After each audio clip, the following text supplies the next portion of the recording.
Picture yourself walking through an ancient cemetery, your footsteps echoing softly between rows of weathered stones. Each marker stands as a silent witness to a life once lived. But look closer, and you'll discover these are far more than mere memorials to the dead. These sacred spaces serve as extraordinary time capsules, preserving civilizations, cultural practices, and even the intimate details of daily life from millennia ago. What if I told you that these silent cities of stone hold secrets about our collective human journey that written history has often overlooked? Today, we're embarking on a remarkable exploration that will forever change how you perceive these hallowed grounds. When we think of ancient cemeteries, our minds often conjure images of somber final resting places, but archaeological discoveries have revealed them as vibrant archives bursting with life stories waiting to be decoded. From the magnificent Valley of the Kings in Egypt to the mysterious Neolithic burial mounds scattered across Europe, these sites contain astonishing evidence of how people lived, loved, traded, and believed. Grave goods placed with care, intricate inscriptions carved with purpose, and deliberate burial patterns all speak volumes about societies that vanished long ago. They whisper tales of merchant routes that connected distant continents, reveal medical knowledge that challenges our assumptions about ancient capabilities, and illuminate spiritual beliefs that shaped entire civilizations. This journey will take us through 26 astonishing revelations that demonstrate why ancient cemeteries are among archaeology's most valuable resources for understanding our shared human heritage.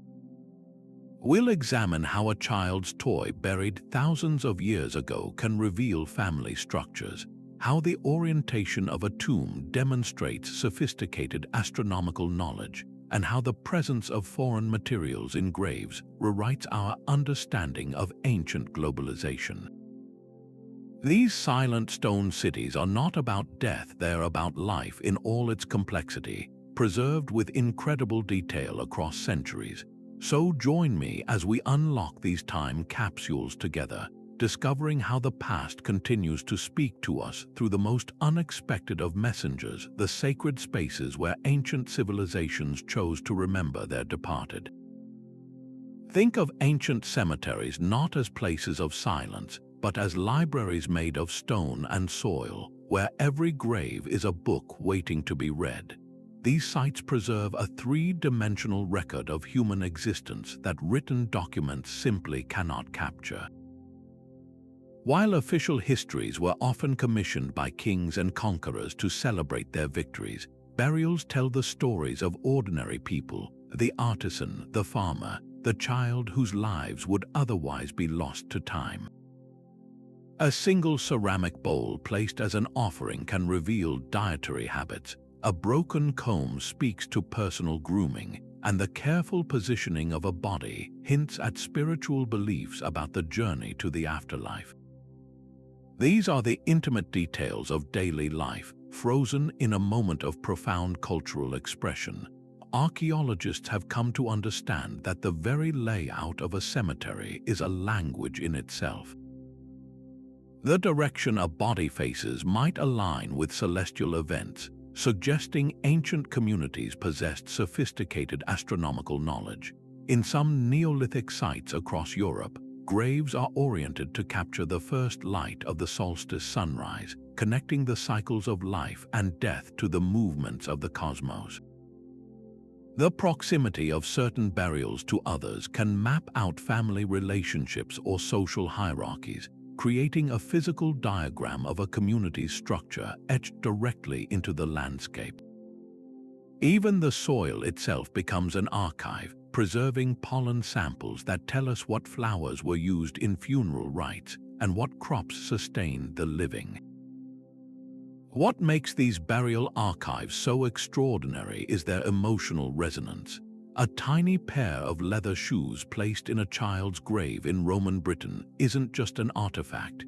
It's a heartbreaking expression of a parent's love and their hope that their child would need footwear in the next world. The warrior buried with a notched sword and a healed spear wound tells a story of survival and violence that official battle accounts might gloss over. These aren't abstract historical data points, they're tangible connections to the hopes, fears, and values of people who lived centuries or even millennia ago.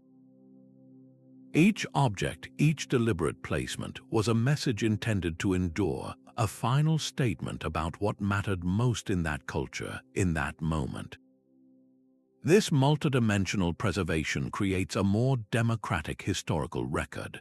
While written history often privileges the perspectives of the literate and powerful, cemetery archaeology gives voice to those who are rarely documented. The grave of a skilled craftsperson might contain their specialized tools, telling us about economic specialization and technological knowledge that written records ignore. The burial of an elderly person showing signs of extensive care during a long illness reveals community values around supporting the vulnerable. Even the absence of grave goods can be telling, suggesting periods of famine, social upheaval, or different philosophical beliefs about materialism and the afterlife. Every choice made in these sacred spaces, from the grandest pyramid to the simplest mound of earth, contributes to a vast, interconnected mosaic of human experience. Perhaps the most direct way ancient cemeteries speak to us is through the silent language of grave goods, the objects deliberately placed with the deceased. These items weren't random possessions, they were carefully chosen reflections of a person's status, wealth, and role within their community. Think of it this way. In a world without written tax records or census data, the variations in burial offerings become our clearest window into the social pyramid of an entire civilization. The staggering difference between a simple pit containing a single clay pot and a stone chamber overflowing with gold jewelry and sacrificed servants tells a powerful story about power, privilege, and the vast economic disparities that have existed for millennia. Consider the breathtaking discovery of the Royal Cemetery at Ur in Mesopotamia, dating back over 4,500 years. Here, archaeologists uncovered 16 royal tombs of almost unimaginable opulence. One particularly striking burial, often called the Queen's Grave, though the occupant was likely a high priestess named Puobi, serves as a perfect example. She was found adorned with an elaborate headdress of gold leaves, lapis lazuli, and carnelian beads, surrounded by a court of attendants who had chosen or been chosen to accompany her into the afterlife. This wasn't just a burial, it was a powerful theatrical statement. It demonstrated a society with a highly organized class system, where a ruler was considered so divine and powerful that their authority was believed to extend beyond death itself. The presence of sacrificed court members suggests a culture where the ruler's needs in the next world outweighed the lives of even high-status individuals. Yet for all the drama of royal tombs, the true strength of this archaeological evidence comes from the contrast with the ordinary. Right beside these extravagant royal burials at Ur were hundreds of simple graves of common citizens. Their final resting places contained perhaps a simple cup, a single weapon, or a handful of personal ornaments. This stark disparity allows historians to reconstruct an entire social pyramid with remarkable clarity.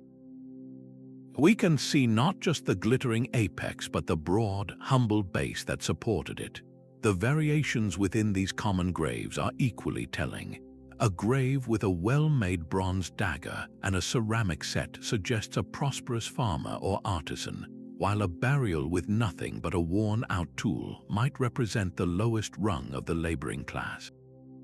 This granular detail provides a more complete and democratic picture of ancient social structures, than any temple inscription praising a king's glory ever could. Even the smallest members of society have a story to tell through their burial treatment. The graves of children offer incredibly poignant insights into how different cultures valued youth and approached the profound tragedy of infant mortality. In some societies, like ancient Greece and Rome, we find babies buried with great care under the floors of homes, sometimes with amulets or small terracotta figurines meant to protect their innocent souls on whatever journey came next. This suggests a deep emotional attachment and a cultural recognition of their personhood. Conversely, the discovery of infant remains in archaeological contexts without any grave goods at all, or disposed of in ways that seem casual to modern sensibilities, doesn't always indicate neglect.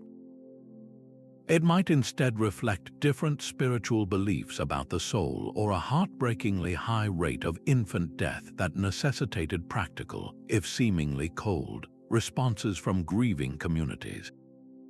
This analysis of social structure through grave goods goes far beyond simply identifying rich and poor. It allows us to map out complex social roles. The burial of a woman surrounded by weaving implements and finely spun textiles speaks to the economic importance of that craft. A man interred with a full set of blacksmithing tools, even if they were old and worn, indicates a society that valued and recognized specialized skills enough to let those tools retire with their master. A warrior buried with a dented shield and a prized imported sword tells a story not just of wealth, but of personal experience and status earned through action. Each carefully placed object is a word in a sentence, and each grave is a paragraph that, when read together, allows us to reconstruct the entire social narrative of a lost world. But the story of these ancient societies doesn't end at their borders. If grave goods reveal the internal structure of a civilization, then the materials they're made from can reveal its external reach in astonishing ways. Perhaps one of the most profound revelations from ancient cemeteries is the sheer scale and sophistication of trade networks that connected seemingly isolated cultures across vast distances. A person's final resting place often became a curated collection of their life's most valued possessions, and for the elite, that frequently meant exotic items acquired from lands far away. These objects, silently interred for millennia, now serve as undeniable proof that our ancestors were far more interconnected than we ever imagined. Consider the warrior buried in a Mycenaean tomb in Greece around 1500 BC. Nestled among his bronze weapons and gold rings, archaeologists might find beads of a warm, golden material that seems to glow from within Baltic amber. This fossilized tree resin, highly prized for its beauty and supposed magical properties, originated from forests over 1,200 miles to the north, in what is now Poland and the Baltic states. How did it get there? The journey was almost certainly indirect, passing through countless hands along a complex chain of trade, likely traveling down rivers to the Mediterranean coast before being shipped across the sea. This single amber bead represents not just a valuable object, but an entire economic network stretching across the European continent, a network that would be virtually invisible to us if not for its preservation in that grave. This pattern repeats itself across the ancient world in the most unexpected places. In a lavish Roman tomb from the 1st century CE, a fragment of exceptionally fine, shimmering cloth might be identified through scientific analysis as Chinese silk, a luxury so rare and expensive in Rome that it was literally worth its weight in gold. Meanwhile, in a chieftain's burial mound in Celtic Britain, a masterfully carved bracelet could turn out to be fashioned from African elephant ivory, a material that had to traverse the entire length of the African continent, cross the Mediterranean, and journey north through Gaul before reaching its final resting place on the misty British Isles. Each of these objects is a puzzle piece, and when archaeologists fit them together, they reveal a picture of ancient globalization that rivals our own in its complexity and reach. Modern science has given us the tools to read these objects like detailed travelogues. Techniques like isotope analysis allow researchers to identify the unique chemical fingerprint of materials, often pinpointing their exact origin with remarkable precision. A piece of silver jewelry from an Egyptian tomb can be tested and matched to specific mines in Anatolia or Greece. The obsidian used for a ritual blade in a Mesopotamian burial can be traced back to a particular volcanic flow in Armenia. By mapping these connections, researchers are literally drawing lines across continents and centuries, reconstructing the precise routes that commodities traveled. We can now see how tin from Cornwall in Britain made its way to the bronze workshops of the Mediterranean, or how lapis lazuli from the remote mountains of Afghanistan found its way into the treasure chests of Egyptian pharaohs. This evidence fundamentally shatters the outdated image of ancient civilizations as isolated islands of culture. Instead, we see a dynamic, interconnected world where goods, ideas, and people were in constant motion. A Celtic noblewoman wearing silk from China wasn't just making a fashion statement, she was participating in a global economic system. The presence of these goods in burials tells us that this connectivity was a source of power and prestige. Being able to acquire and display such rarities demonstrated wealth, influence, and access to far-flung networks. It showed that an individual or a community was plugged into the wider world, a concept that was clearly important enough to be taken literally to the grave. These burial gifts were the ultimate status symbols, proclaiming one's worldly connections for all eternity. Beyond the glitter of gold and the reach of trade routes, ancient cemeteries preserve perhaps the most intimate record of all, the human body itself. Skeletons and mummified remains serve as biological archives, offering direct, unvarnished evidence of health, disease, and medical intervention across millennia. While grave goods tell us what people valued, their bones tell us how they lived and how they suffered, healed, and ultimately succumbed to the challenges of their time. Paleopathologists, the medical examiners of the distant past, carefully study these remains, diagnosing conditions that afflicted our ancestors and uncovering remarkable stories of survival and care. One of the most startling pieces of evidence for early medical ingenuity is the practice of trepanation, a procedure where a hole was deliberately drilled or scraped into the human skull. Archaeologists have discovered skulls with these precise openings from Neolithic sites across Europe, Peru, and other parts of the world, some dating back over 7,000 years. What's truly astonishing isn't just the act of surgery itself, but the evidence of healing around the edges of the bone. This tells us the individual didn't just survive this invasive procedure, they lived for months or even years afterward. The reasons for trepanation likely varied from treating severe headaches or seizures believed to be caused by evil spirits to relieving pressure from a traumatic head injury. The success rate, judging from the healed bone, suggests that these early surgeons possessed a surprising understanding of anatomy and hygiene, their skills honed through practice and passed down through generations. This wasn't mere superstition, it was a calculated risk based on observation, a genuine attempt to save a life through direct intervention. Our teeth, incredibly durable and often perfectly preserved, provide another rich source of information about ancient lifestyles. The shift from a hunter-gatherer diet to an agricultural one based on grains is written clearly in the dental record of early societies. Skeletons from pre-agricultural communities often show surprisingly good dental health with minimal cavities, thanks to a varied diet low in processed sugars and carbohydrates. But with the advent of farming, particularly the cultivation of wheat, barley, and maize, we see a dramatic decline. dental analysis reveals a significant increase in cavities and tooth decay, as well as abscesses and tooth loss. Grains were often ground on coarse stone querns, which left tiny abrasive particles in the flour, slowly wearing down tooth enamel and making it easier for bacteria to take hold. The health of a society's teeth, therefore, becomes a direct indicator of its economic foundation and dietary staples, a testament to how progress often came with unforeseen physical costs. Perhaps the most sobering medical revelations come from the discovery of mass graves, which act as chilling time capsules of epidemic disease. These are not the orderly rows of a community cemetery, but often hurried, chaotic pits containing dozens or even hundreds of individuals buried together with little ceremony.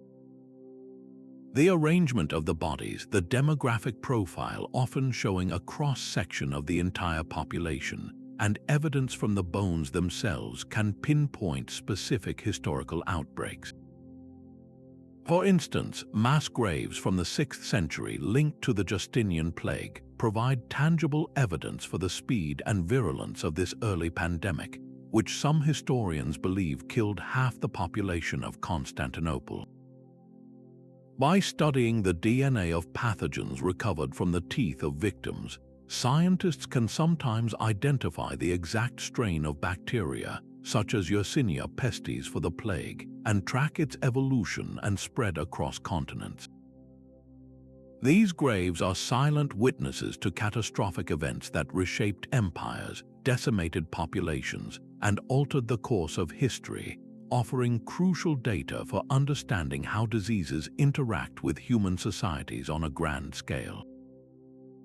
On a more personal level, the skeleton is a biography of a life lived. Healed fractures, particularly in the arms or collarbones, are common finds and tell stories of accidents, falls, or conflicts that an individual managed to overcome. The way a bone has knit together reveals the quality of care they received. A clean, straight healing suggests the bone may have been set and immobilized, while a badly angled heel indicates they had to manage as best they could, likely living with a permanent disability. The widespread presence of osteoarthritis, visible as polished, worn surfaces on joints, provides a window into the grueling physical labor that defined most ancient lives.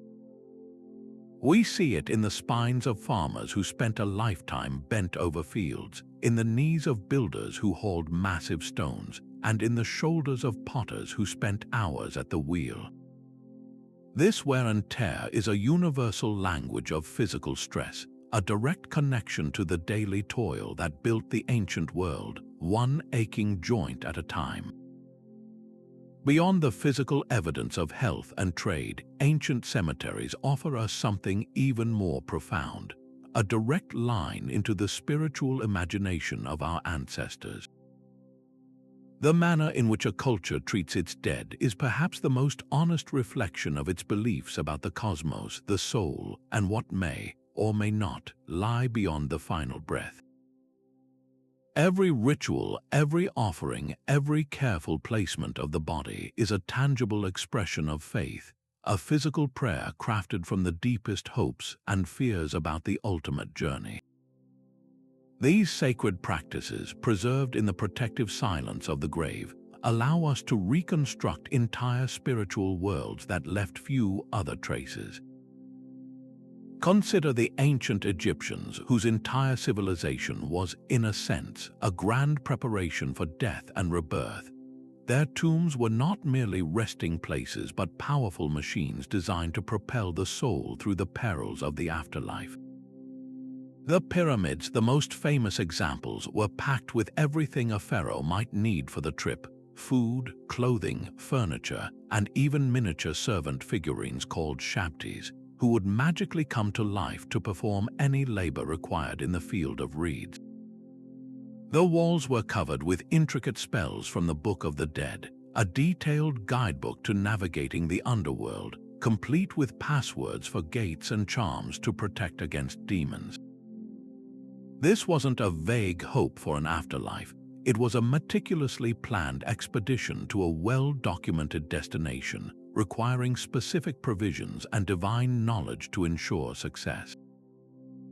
The preservation of the body through mummification was the critical first step, as the soul needed a physical vessel to return to, making the tomb a kind of spiritual charging station for eternity. On the other side of the world and the spectrum of belief, the Vikings of Scandinavia saw death as a transition to a different kind of existence, one that often required a sturdy vehicle. For a high-ranking chieftain or a renowned warrior, that meant being buried in his ship, surrounded by his weapons, treasures, and sometimes even sacrificed animals and servants.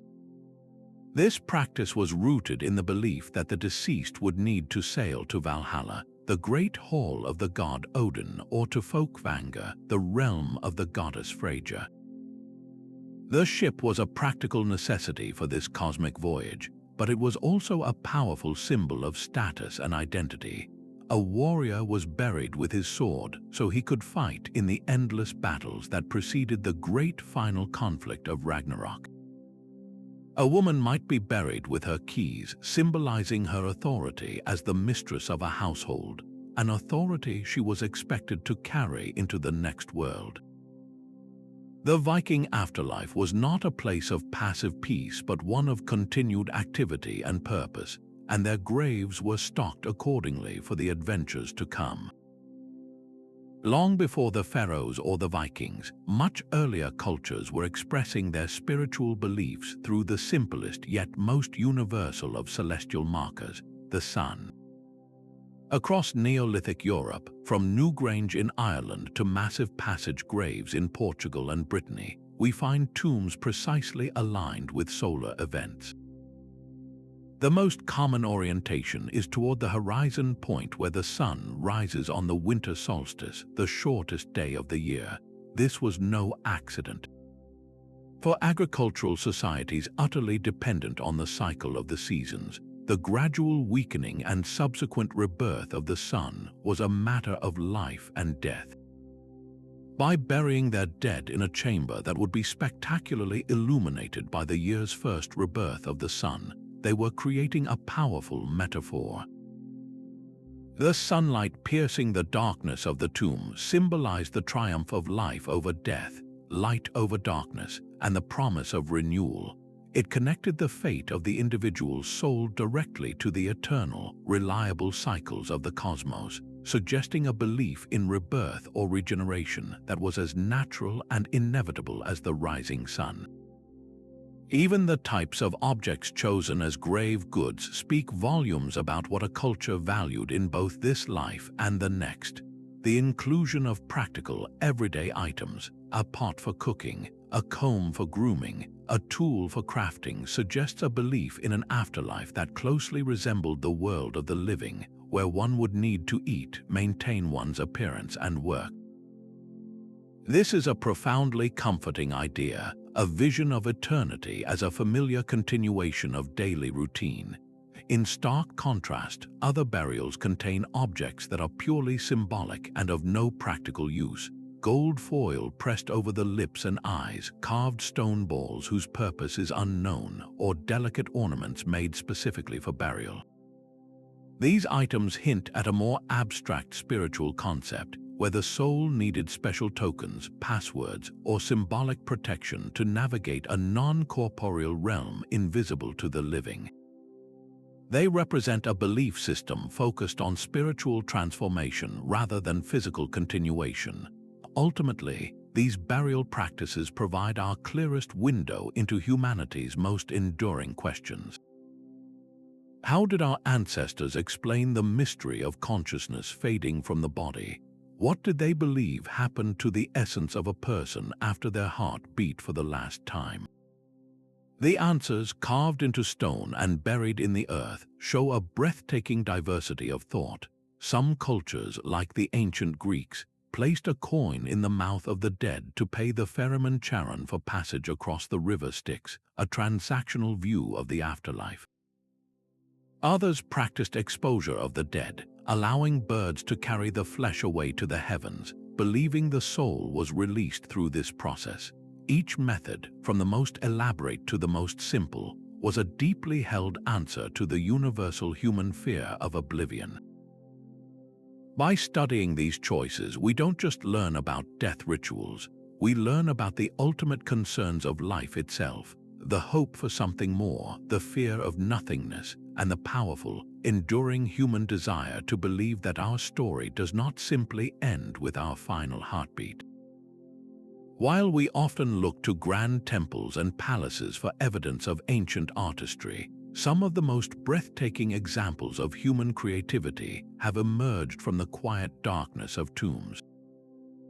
These funerary objects, intended to accompany the dead, weren't merely decorative. They represented the absolute pinnacle of a culture's artistic and technological capabilities, a final, enduring statement of beauty and skill meant to honor the deceased and dazzle the gods. Because they were deliberately sealed away from the elements and subsequent human interference, these artifacts survive in a state of preservation that is almost unheard of elsewhere, offering us a pristine window into workshops and techniques that would have otherwise vanished without a trace. Consider the nomadic Scythians, a culture known to history primarily through the accounts of their enemies like the Greeks and Persians, who described them as fierce, warlike barbarians. This one-dimensional view was completely transformed by the discovery of their burial mounds, known as kurgans, across the Eurasian steppes. Within these tombs, archaeologists found an astonishing array of goldwork that displayed a technical and artistic sophistication that rivaled any contemporary civilization. Delicate pectorals depicting elaborate mythological scenes, intricate appliques showing griffins tearing at horses, and sleek golden stags with every muscle perfectly defined, all crafted in a vibrant, dynamic style unique to the steppes. The Scythians left no great cities or written records, but their graves shouted their cultural brilliance across the millennia, forcing historians to completely reevaluate this so-called barbarian culture as one of the ancient world's most gifted artistic societies. Similarly, the painted pottery of ancient Greece, which we now see as iconic, owes its survival almost entirely to its presence in tombs. While Greek temples were made of stone and many of their bronze sculptures were later melted down, the ceramic vessels placed as offerings were safely buried.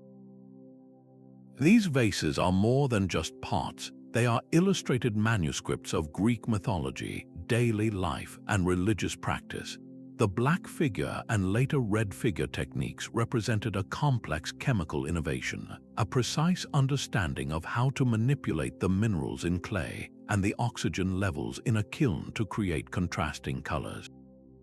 The scenes painted on them, from the labors of Heracles to the sorrowful farewell of a warrior, are executed with a fluidity and narrative power that tell us these were not anonymous craftsmen but master artists whose names, in some fortunate cases, have even been preserved on their work. Without these funerary contexts, we would have lost the single largest body of Greek pictorial art we possess. In ancient China, the reverence for jade reached its zenith in the elaborate tombs of the Han Dynasty elite. Jade, an incredibly tough and difficult-to-work stone, was believed to possess magical properties that could preserve the body and ensure immortality. This belief led to the creation of some of the most technologically impressive funerary art ever discovered, complete jade burial suits. These suits, constructed from thousands of small jade plaques meticulously polished and tied together with gold or silver wire, represent an astronomical investment of labor and skill. The process of cutting, drilling, and polishing the jade without modern tools would have required specialized artisans working for years, developing and passing down techniques that we are still trying to fully understand today. The burial context provided an exact date for these marvels, allowing historians to chart the evolution of lapidary technology with pinpoint accuracy. Beyond the artistry itself, these grave goods are treasure troves of technological data. the discovery of glass vessels in Mycenaean shaft graves pushed back the timeline of sophisticated glass production in Europe by centuries. The analysis of dyes preserved on textiles from arid Peruvian tombs has revealed complex chemical knowledge of mordants and fixatives extracted from local plants, a recipe book that was otherwise lost. Perhaps one of the most startling examples comes from a Celtic chieftain's burial at Hochdorf in Germany. The body was laid out on a funerary couch adorned with intricate bronze figures, but it was the details of the casting process that amazed archaeologists. The figures were made using the lost wax technique, but with a precision and skill that was not thought to have existed in that region for another several hundred years. This single find forced a complete rewrite of the history of European metallurgy, proving that Celtic craftsmen were technological innovators on par with their Mediterranean contemporaries. This pattern of discovery is a constant reminder that history is not a simple, linear progression. Technologies are lost, artistic styles fall out of favor, and master craftsmen can vanish from memory if their works are not preserved. Ancient cemeteries act as time capsules, safeguarding these peaks of human achievement from the erosion of time and the destruction of war, renovation, or simple neglect. They preserve not just the final, perfect product, but often the mistakes, the experiments, and the learning processes. A basket of stone chips beside a half-finished jade pendant in a Chinese tomb tells the story of an apprentice learning his trade. A misshapen glass bead in an Egyptian burial shows an early, failed experiment in a new furnace design. These artifacts give us the full, rich story of innovation, not just the highlight reel of success, connecting us to the hands and minds of ancient artisans in a way that no other archaeological context can. This remarkable ability to trace individual journeys across millennia comes from a scientific technique that reads the landscape itself, written into the very chemistry of our bodies. As we grow, the water we drink and the food we eat leave a distinct chemical signature in our teeth and bones, a signature composed of unique variants of elements called isotopes that are directly tied to the local geology. The enamel in our adult teeth, which forms during childhood, is particularly resilient, locking in this geographic fingerprint for the rest of our lives and beyond. By analyzing these isotopic ratios, comparing the strontium from an ancient tooth found in Britain to the known strontium maps of Europe, or measuring the oxygen isotopes that reflect the water sources a person consumed, scientists can often pinpoint with surprising accuracy where an individual spent their early years. It's as if each of us carries a hidden passport in our jaws, one that archaeologists have only recently learned how to read, and it is revolutionizing our understanding of ancient mobility. The stories emerging from this data are shattering the long-held image of ancient societies as static, isolated entities. Take the case of the ivory bangle lady, a woman buried in a stone sarcophagus in the Roman city of Eboracum, modern-day York in England during the 4th century. Her grave was one of significant wealth, containing jet and elephant ivory bracelets, a glass mirror, and other luxury items that marked her as a high-status member of this distant Roman outpost. For centuries, historians would have assumed she was a local elite or the wife of a Roman official from Italy. But isotope analysis of her teeth told a completely different and far more fascinating story. The chemical evidence revealed she was born in North Africa, likely in the region of modern-day Morocco or Tunisia. She had made the immense journey from the sunny Mediterranean coast to the cool, damp frontier of Britannia, and she had done so well enough to achieve a position of notable wealth and influence. Her burial forces us to reimagine Roman Britain as a truly multicultural province, where a woman of North African origin could become a respected and affluent member of society. Her origins remembered not as a barrier but as part of her unique identity. Equally startling discoveries have emerged from the Viking world, a culture we often picture as homogeneous bands of Scandinavian raiders. Genetic testing of a famous Viking burial in Birka, Sweden, containing the remains of a high-ranking warrior surrounded by weapons and 2 horses, delivered a bombshell result. The individual, long assumed to be a male chieftain, was genetically female. But beyond the reassessment of gender roles in Viking warfare, other graves have revealed a stunning ethnic diversity. DNA analysis of skeletons from Viking age sites across Scandinavia and their trade routes has identified individuals with genetic ancestry from southern Europe and, most surprisingly, from Asia. These weren't just traded goods moving along silent routes. These were people traveling and settling thousands of miles from their homelands, integrating into Viking communities as warriors, traders, or craftspeople. The Norse world was not a closed circuit of blonde-haired raiders. It was a vast, interconnected network of movement and exchange, with a demographic complexity that mirrors our modern globalized cities. These individual stories collectively paint a much larger picture, allowing historians to reconstruct the grand arcs of human history with newfound precision. The great migrations that toppled the Roman Empire, once understood through fragmentary texts and the spread of artifact styles, can now be traced through the actual movement of people recorded in their bones. Cemeteries in prehistoric Germany have yielded skeletons with isotopic signatures from the Mediterranean, suggesting trade and movement between these regions long before the Roman legions marched north. The spread of the Bell beaker culture across Europe, once a major archaeological puzzle, has been clarified through ancient DNA, revealing it was carried not just by the diffusion of ideas, but by the actual migration of people who had profound genetic impacts on the populations they encountered.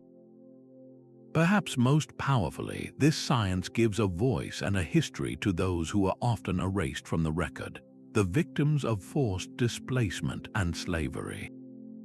Mass graves containing individuals with heterogeneous origins, all displaying similar traumas and buried without ceremony, provide grim evidence for the slave trade in the Roman world or the captive taking of Viking raids. In the Chesapeake region of colonial America, isotope analysis of buried individuals has identified young women from Europe whose chemical signatures indicate origins in places like the West African interior, offering tangible proof of the transatlantic slave trade's horrific human toll and helping to reconnect descendants with ancestral homelands that were systematically stripped from cultural memory. These are not dry statistical data points. They are recovered biographies, restoring identity and acknowledging the immense, often violent, journeys that shaped our world, proving that humanity has always been on the move for better and for worse. While we often think of cemeteries as records of human culture, they also serve as remarkably detailed archives of the natural world that surrounded our ancestors. The very soil that cradles these ancient remains holds secrets about climate, agriculture, and environmental conditions that written records could never capture. Through meticulous analysis of pollen samples, soil chemistry, and preserved plant matter, archaeologists can reconstruct entire ecosystems that vanished millennia ago, reading the landscape as it was when these individuals were laid to rest. A single grave becomes a time capsule not just of a person, but of the environment they inhabited, preserving a snapshot of the air they breathed, the food they ate, and the climate that shaped their daily existence. Consider the powerful story told by human remains during periods of environmental stress. Skeletons from burial sites dating to suspected drought eras show unmistakable signs of nutritional deprivation and physiological crisis.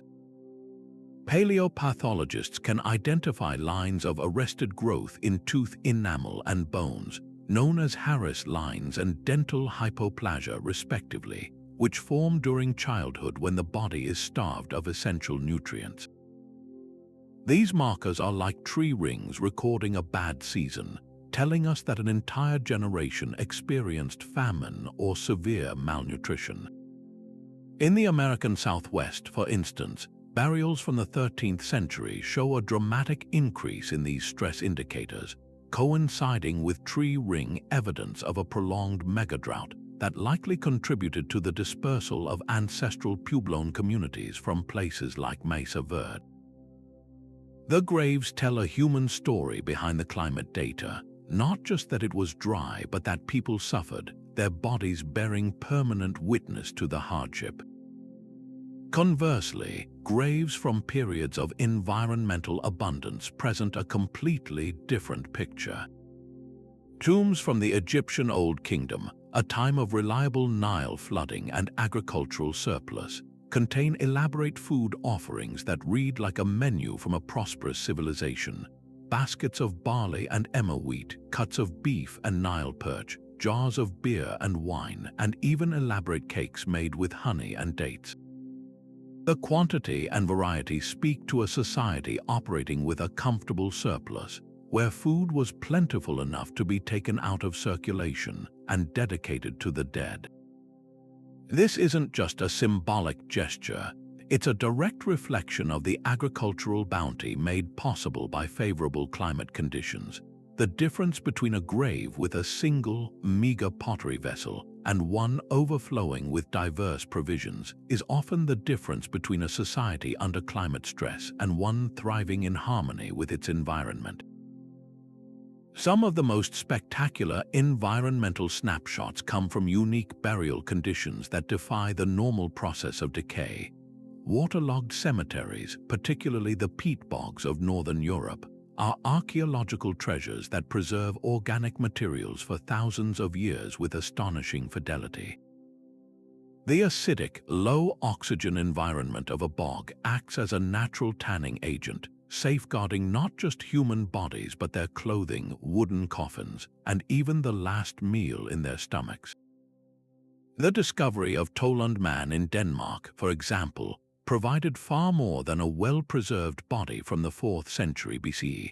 Analysis of the contents of his stomach revealed a last meal of a gruel made from barley, linseed, and a variety of wild seeds, offering a precise record of both cultivated crops and foraged foods available in that specific season. The pollen clinging to his clothing and preserved in the surrounding peat painted a detailed picture of the local vegetation, indicating an open, cultivated landscape with hedgerows, a complete environmental portrait from over 2,000 years ago. This environmental data is crucial for understanding long-term climate patterns, especially the recurring cycles of change that have shaped human history. Cemetery evidence has been instrumental in documenting the late Bronze Age collapse around 1200 BCE, a period of widespread societal turmoil across the eastern Mediterranean.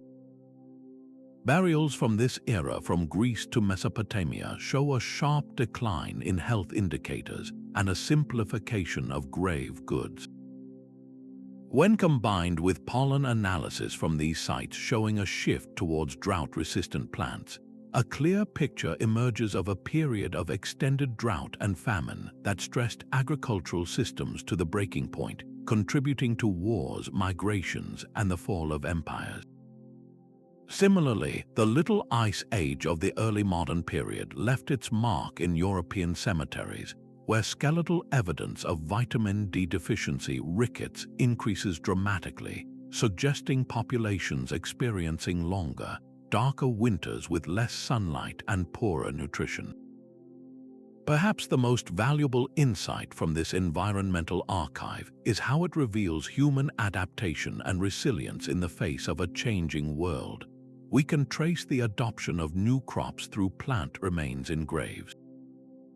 The spread of maize agriculture through North America, for instance, is visible in the changing carbon isotope ratios in human bones, as people incorporated this new, high-yield crop into their diet and ultimately became dependent on it.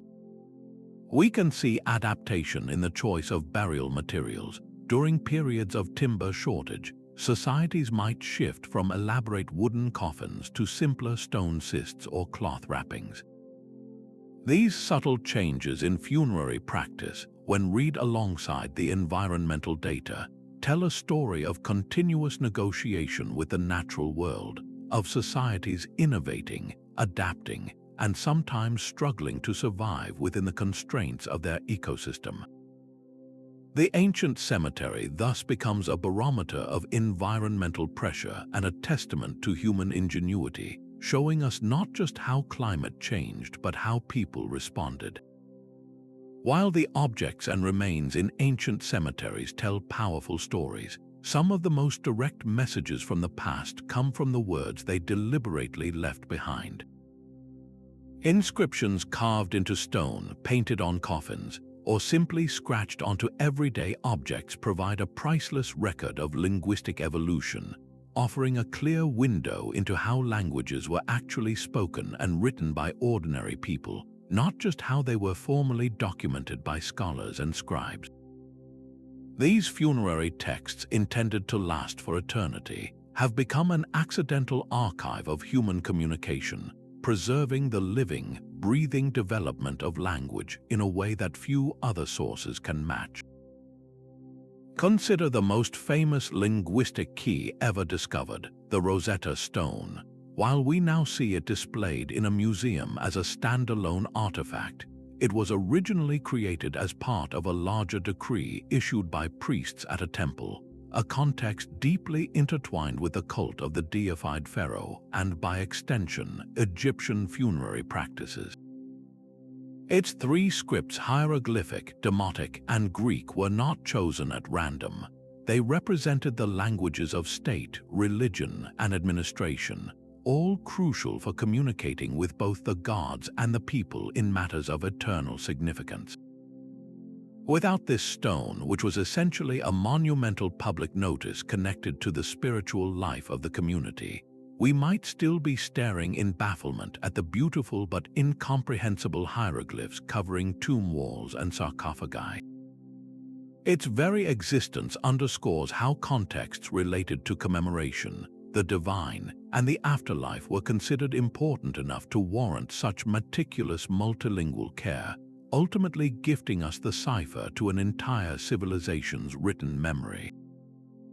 Moving forward in time to the sprawling necropolises that lined the roads outside Roman cities, we find a more personal and democratic form of linguistic record-keeping. The epitaphs on thousands of Roman tombstones are like a massive crowdsourced database of linguistic change. Formal classical Latin, the language of Cicero and Virgil, is nowhere to be found here. Instead, we see the language as it was spoken on the street, slowly transforming into the early dialects that would become the Romance languages we know today. In a tombstone from Gaul, you might see the Latin word for "here lies," hic iacit, slowly morph into its early French form.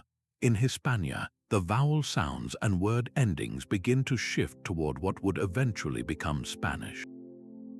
These were not mistakes carved by illiterate stonemasons. They were phonetic spellings that recorded the actual sound of the language as it evolved in different parts of the vast empire. This gives us an unparalleled view of the living language, showing the gradual, organic process of change that official documents, written in stiff, formal Latin, deliberately ignored. Far to the north, another culture was using stone to proclaim its identity and achievements in a bold, angular script. The rune stones raised by the Vikings, often as memorials to the dead, are magnificent declarations of power, lineage, and exploration. The runic alphabet itself, with its straight lines suited for carving into wood and stone, was a practical writing system, but its application on these monuments was profoundly cultural. A typical inscription might read something like, "Gunnar raised this stone in memory of Bjorn, his father, a mighty warrior who died in the east." But some stones tell much grander stories, like the famous runestones in Sweden that detail the travels of a Viking leader named Ingvar to the far reaches of the Caspian Sea. These are not just obituaries, they are geographic records, family histories, and political propaganda all rolled into one, documenting the spread of Norse culture, language, and influence across continents. The very act of raising a runestone was a public assertion of heritage and a permanent claim to a story, ensuring that both the individual and the language in which they were praised would not be forgotten. Perhaps the most humbling and revealing linguistic evidence, however, comes not from grand monuments but from the simplest of objects. A common pottery jug placed in a grave as an offering might have a name crudely scratched into its side before firing. A cheap oil lamp might bear a maker's mark. These modest inscriptions are incredibly valuable because they speak to the question of literacy among the general population. If a potter could write his own name, or a merchant could mark the contents of an amphora, it suggests a level of everyday literacy that was far more widespread than we might assume for ancient societies, which are often wrongly stereotyped as places where only priests and nobles could read and write. The variation in the quality of the handwriting from elegant cursive to shaky, uncertain letters paints a picture of a society where writing was a tool used by many, not a magic known only by a few. By studying these marks across different graves, from those of the elite to those of the common folk, historians can map the social distribution of literacy, understanding how writing moved from a specialized skill to a more common tool, ultimately reshaping how ordinary people related to memory, commerce, and their own identity. While the treasures of tombs and the journeys of individuals offer compelling stories, ancient cemeteries also hold darker, more somber chapters of human history written in the remains of those who fell in conflict.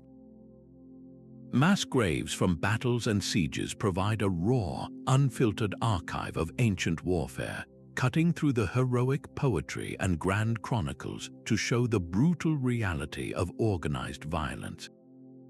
These sites are not for the faint of heart, but for historians they are invaluable, offering concrete evidence about everything from combat techniques and weapon effectiveness to the sheer human cost of war and the cultural practices surrounding the treatment of the dead. One of the most chilling and detailed records of medieval combat comes not from a history book, but from a mass grave on the Swedish island of Gotland, dating to the year 1361. Here, the defenders of the town of Visby, many of them elderly farmers and young boys hastily armed, made a final stand against a professional Danish army. They were slaughtered. When archaeologists excavated the grave, they found hundreds of skeletons piled together, many still wearing their chainmail shirts. The injuries were horrifyingly precise and told a vivid story of the battle's one-sided nature. Skulls were split by heavy blows from poleaxes and warhammers, limbs sheared off by strokes from professional swordsmen, and bodies peppered with the crossbow bolts that had likely cut them down before they could even close with the enemy. The forensic detail was so acute that researchers could often match a specific injury on a skull to the type of weapon that caused it, and even determine the angle of the strike, suggesting whether the victim was standing, kneeling, or already on the ground. This grim sight transforms from a statistic into a stark lesson in the difference between a levied militia and a trained, disciplined military force, a lesson written in broken bone and steel. Beyond the tactics and technology, these graves force us to confront the human experience of battle. The remains at Visby showed evidence of older, poorly healed fractures, injuries from a lifetime of hard labor that these men had carried with them into their final fight. Some showed signs of previous, sophisticated medical treatment, like set bones, only to succumb to a violent end. This poignant detail adds a deeply personal layer to the tragedy. These were not anonymous soldiers but individuals with pasts, with families, with histories of survival that were a BRUPTLY Chinese letter ED on that summer day. The mass grave becomes a democratic record of the battle, preserving the stories of the common foot soldier who would never have made it into a king's chronicle, giving us a bottom-up view of medieval warfare that is both heartbreaking and historically irreplaceable. Moving further back in time, mass burials have also been used to test the historical truth behind legendary conflicts, like the Trojan War immortalized by Homer. For centuries, scholars debated whether the epic of the Iliad was pure myth or based on a real historical conflict. While the discovery of the site of Troy itself provided a setting, it was the evidence from graves that began to suggest a kernel of truth. In nearby regions, archaeologists have uncovered late Bronze Age mass burials that align with the period Homer described. The skeletons show trauma consistent with the weapons of the time, slashing wounds from bronze swords, punctures from spear tips, and injuries from arrows.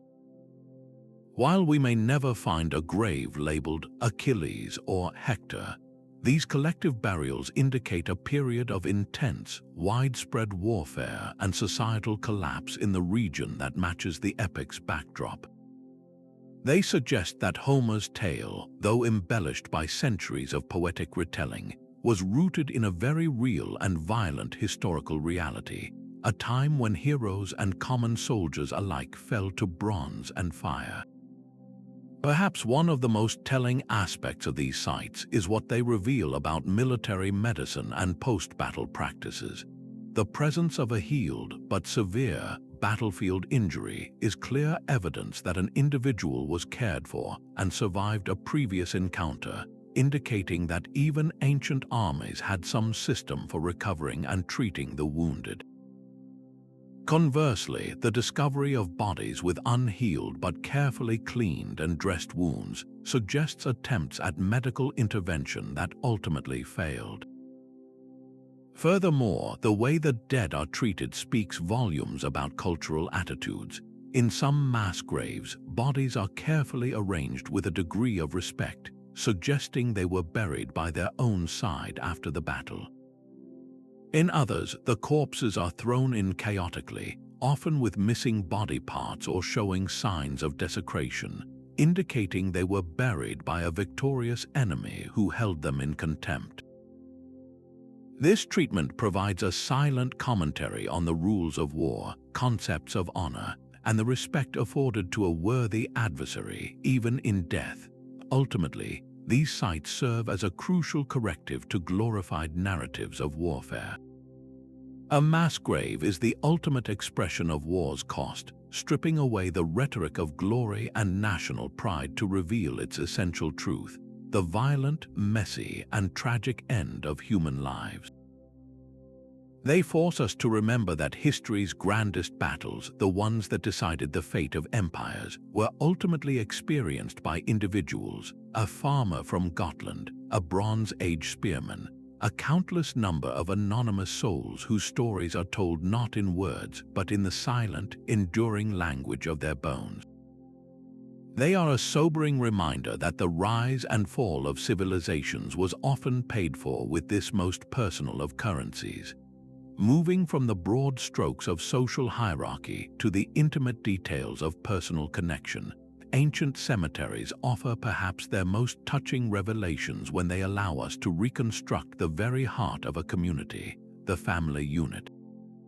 The organization of a burial ground itself can be a literal map of kinship, with plots clustered together in ways that clearly denote biological or social relationships.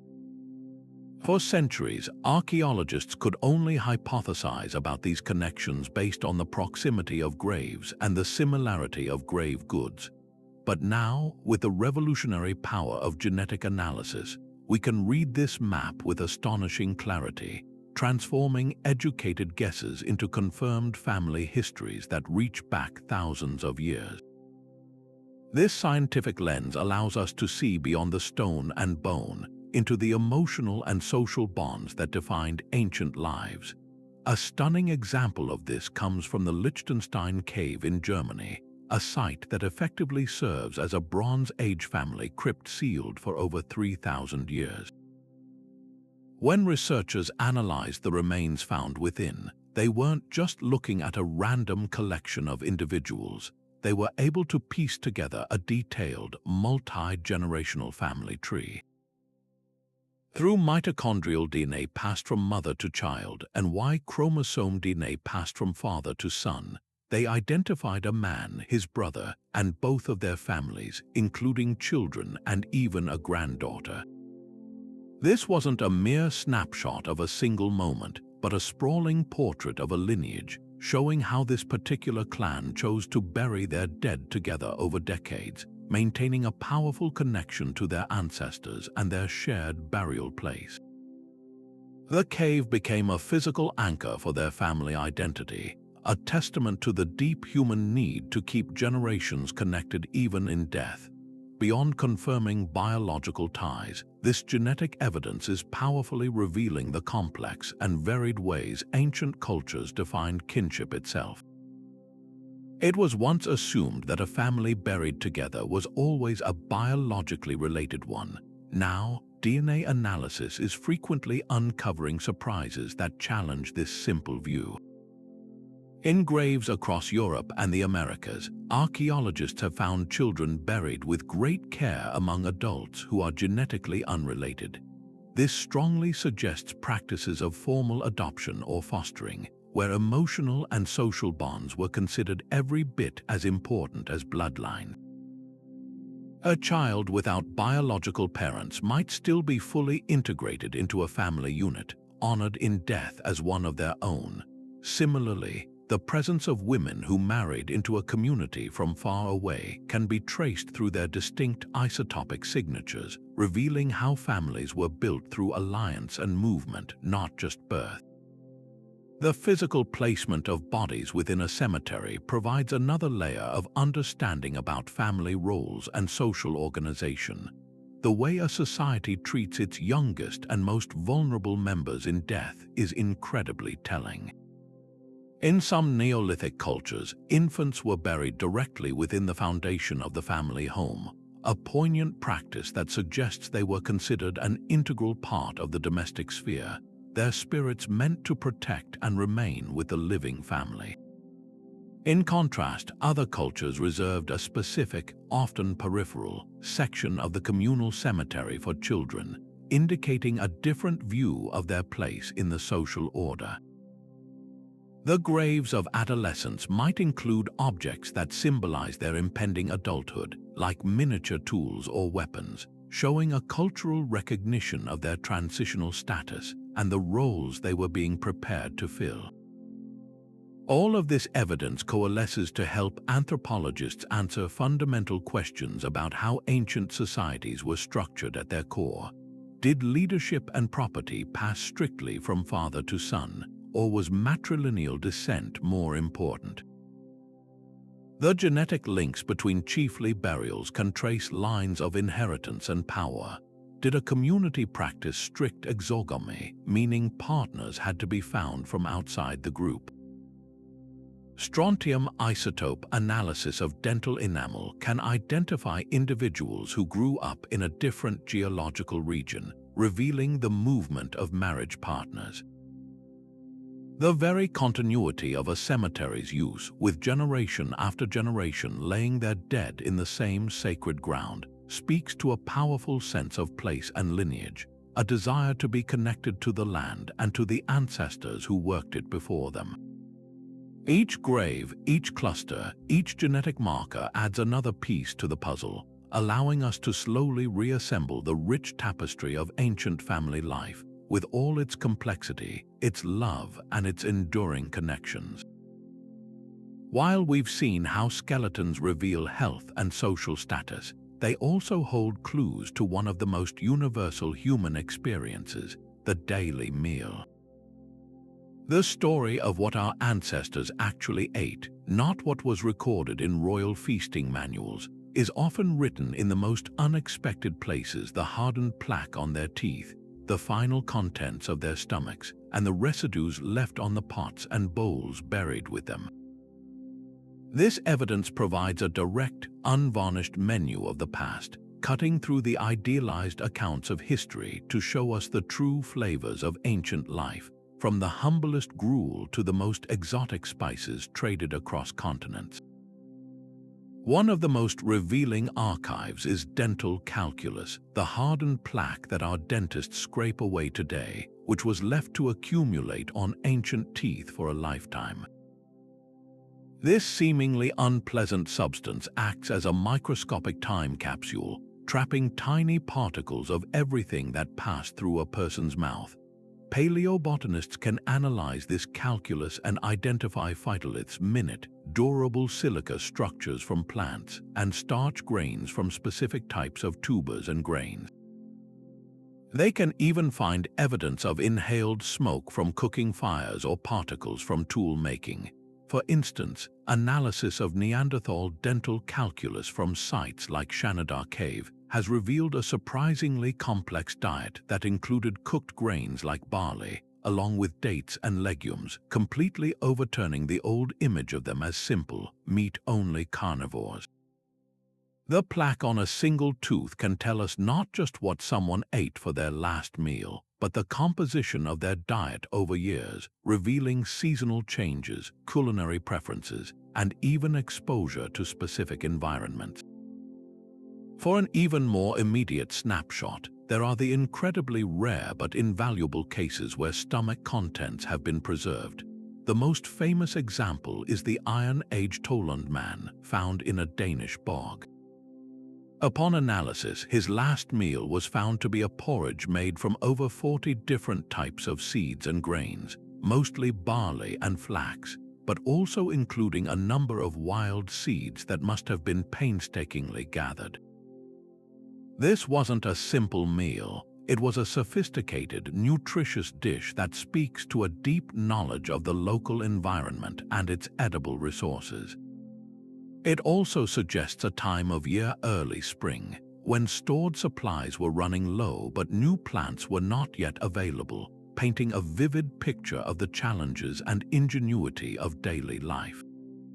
Similarly, the stomach of the alpine iceman Ötzi contained traces of his last meals, ibex meat and red deer, along with einkorn wheat, roots and fruits, providing a complete picture of a high-altitude, energy-rich diet consumed over 5,000 years ago. Perhaps the most direct link to ancient kitchens comes from the pottery and containers placed in graves as offerings. Using advanced techniques like gas chromatography and mass spectrometry, scientists can analyze the invisible residues absorbed into the clay of these vessels. They are essentially reading the chemical fingerprints of meals cooked and served thousands of years ago. In Bronze Age burial sites across Germany and Scandinavia, ceramic beakers have been found to contain residue from a fermented honey beverage, an early form of mead. But more surprisingly, other vessels show evidence of a much more complex drink, a barley-based beer flavored with herbs like mugwort and carrot, not for intoxication alone, but likely as a nutritious, calorie-rich staple that could be stored and consumed safely. This finding transforms our understanding of these cultures, showing that brewing was an established and important domestic technology far earlier than previously believed. This residue analysis has also illuminated the astonishing reach of ancient trade in luxury food items. In a seemingly modest Roman cemetery in southern Germany, archaeologists excavated the grave of what they believed was a wealthy woman. Among her grave goods was a simple, well-used grinding stone. When they analyzed the microscopic residues trapped in its porous surface, they made a stunning discovery: traces of turmeric, ginger, and possibly even sesame, all spices native to India and Southeast Asia. This was not a find from a port city or a merchant's villa, but from a provincial town deep in the European interior.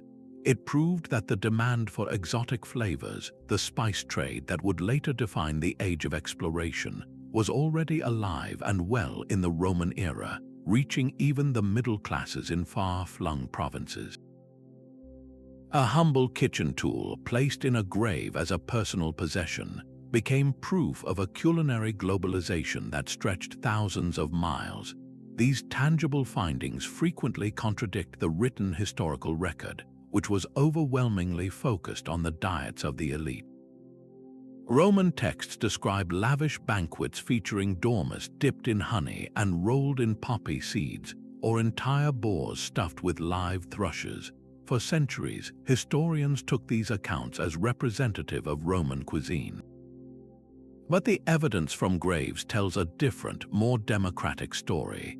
The dental calculus and food residues from the vast majority of Roman burials show a diet based on bread, olive oil, cheap wine, lentils, and the occasional piece of cheese or meat. The exotic spices found were used in tiny quantities, perhaps as medicinal additives or status symbols, not as the base of everyday cooking. This divergence is crucial. It corrects the historical record, shifting our focus from the spectacular excesses of the few to the daily sustenance of the many, giving us a far more accurate and complete picture of how ancient people truly lived, one meal at a time. Beyond the personal possessions that defined status or the imported goods that spoke of travel, some of the most telling items found in ancient graves are the very tools of a person's trade. When a Bronze Age metalworker was laid to rest with his worn clay molds and a heavily used crucible, or a scribe was buried alongside his stylus and a worn practice tablet, they weren't just being sent off with their favorite things. This was a profound statement about identity, showing that in death, as in life, their essential role within the community was what mattered most. These occupational burials are like finding a preserved workshop, offering a direct window into the specialized labor that powered ancient economies and the remarkable skill sets that were so valued they were considered essential for the journey ahead. Consider the discovery of a grave from the Unetis culture in Central Europe, dating back over 3,700 years. The individual was buried not with weapons proclaiming him a warrior, but with a complete set of a metalworker's tools, stone molds for casting bronze axes and daggers, a clay crucible blackened from countless hours over a furnace, and even a set of hammers and anvils of different sizes for finishing work. The tools showed significant wear, indicating they weren't new ceremonial items but the well-loved implements of a master craftsman. This single burial tells us that metalworking was a highly specialized, respected profession. The fact that his community chose to retire these valuable, productive tools with him speaks volumes about his status. His knowledge and skill were considered so unique and personal that the tools were of no use to anyone else, or perhaps they were interred as a mark of ultimate respect for his craft. It also hints at the economic structure. This was likely a specialized, full-time occupation, not a side activity for a farmer. He produced goods for the entire community and was valued accordingly, his burial a testament to an economy sophisticated enough to support such specialization. Similarly, the graves of ancient scribes open a fascinating window into education, bureaucracy, and the immense value placed on literacy. In ancient Mesopotamia, the cradle of writing, scribble schools were rigorous academies that trained the administrative backbone of the state. A scribe's burial might contain his cylinder seal, a unique signature used to authorize documents along with his stylus and a tablet. Sometimes, these tablets are not official decrees but practice tablets, filled with the repetitive exercises of a student learning the complex cuneiform script. Finding such a tablet in a grave is incredibly moving. It suggests that the identity of a scribe was so deeply tied to the long, difficult process of learning that even this humble evidence of their student days was a cherished part of who they were. This wasn't just a job, it was an entire intellectual identity, one that granted access to power, religion, and law. The burial of these tools shows a society that recognized and revered the power of the written word and the specialized class of people who wielded it. The sheer variety of professions identified through grave goods is staggering, creating a detailed census of the ancient working world. Archaeologists have uncovered the graves of Neolithic flint-knappers buried with their finest pressure-flake daggers and the cores of high-quality stone from which they were struck. We have found weavers buried with their loom weights and spindles, often with traces of the very threads they were working still clinging to them. A farmer might be sent to the afterlife with his favorite sickle, its blade polished smooth from harvesting countless fields. A hunter was buried with his bow and a quiver of arrows, each tip carefully chipped and fletched. A potter's grave might contain the fine burnishing stones used to polish clay and the stamps used to decorate the finished vessels. Each set of tools is a unique signature, telling us not just that a job existed, but how it was performed, what the most valued tools were, and the pride a craftsperson took in their life's work. This evidence is absolutely crucial because it documents the parts of the economy that are almost invisible otherwise. Grand temples and palaces were built by anonymous labor, and economic texts often record only the movement of bulk commodities like grain or oil. They tell us what was traded, but rarely who made it or how.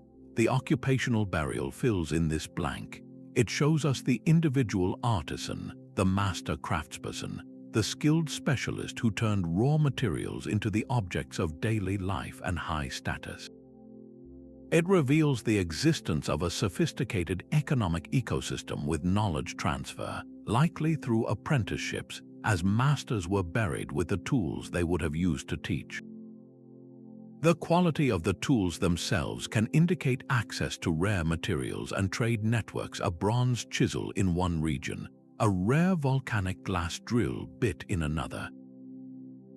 By studying these burials collectively, we can map out the economic geography of an ancient culture, understanding which villages specialized in pottery, which were centers for metal production, and how these specialized communities were connected through exchange, creating a vibrant, interconnected economic landscape that was far more complex and organized than we could ever have imagined. Written records alone. Among the most quietly powerful stories emerging from ancient cemeteries are those that give voice to the smallest members of society, the children.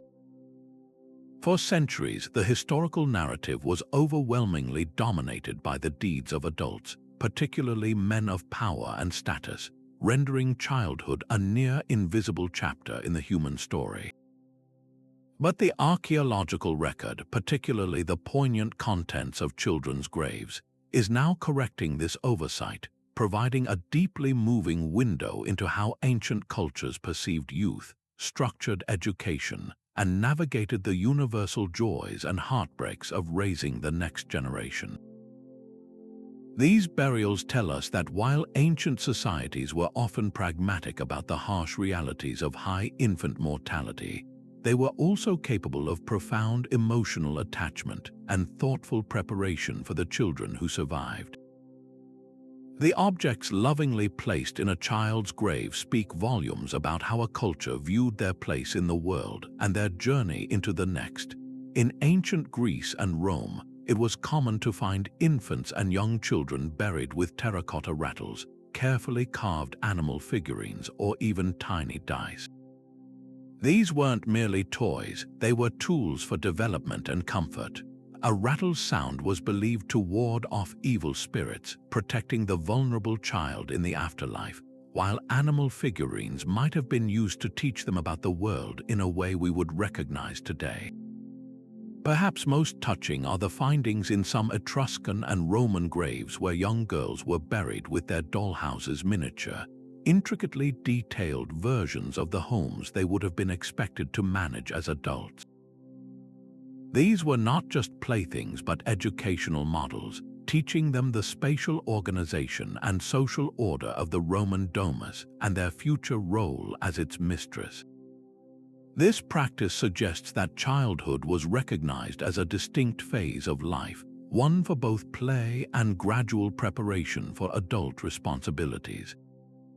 The variation in burial treatment based on a child's age offers a fascinating glimpse into ancient concepts of developmental stages. In many Celtic cultures across Iron Age Europe, for instance, the graves of newborns might be found within the settlement, sometimes under the threshold of a home, symbolically integrating their spirit into the family's protective space. A child who died after weaning, however, might be accorded a formal burial in the community cemetery, often with a small but significant grave good like a miniature spear or a tiny bracelet, marking their recognition as a budding member of the tribe.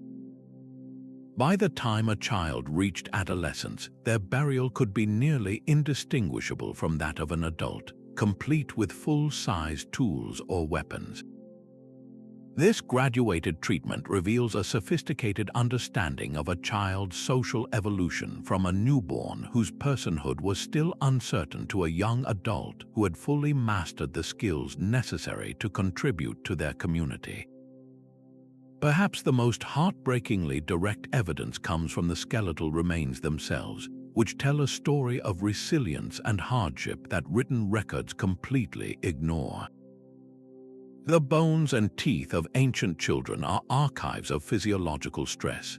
Paleopathologists can identify lines of arrested growth in the long bones and dental enamel defects known as hypoplasia.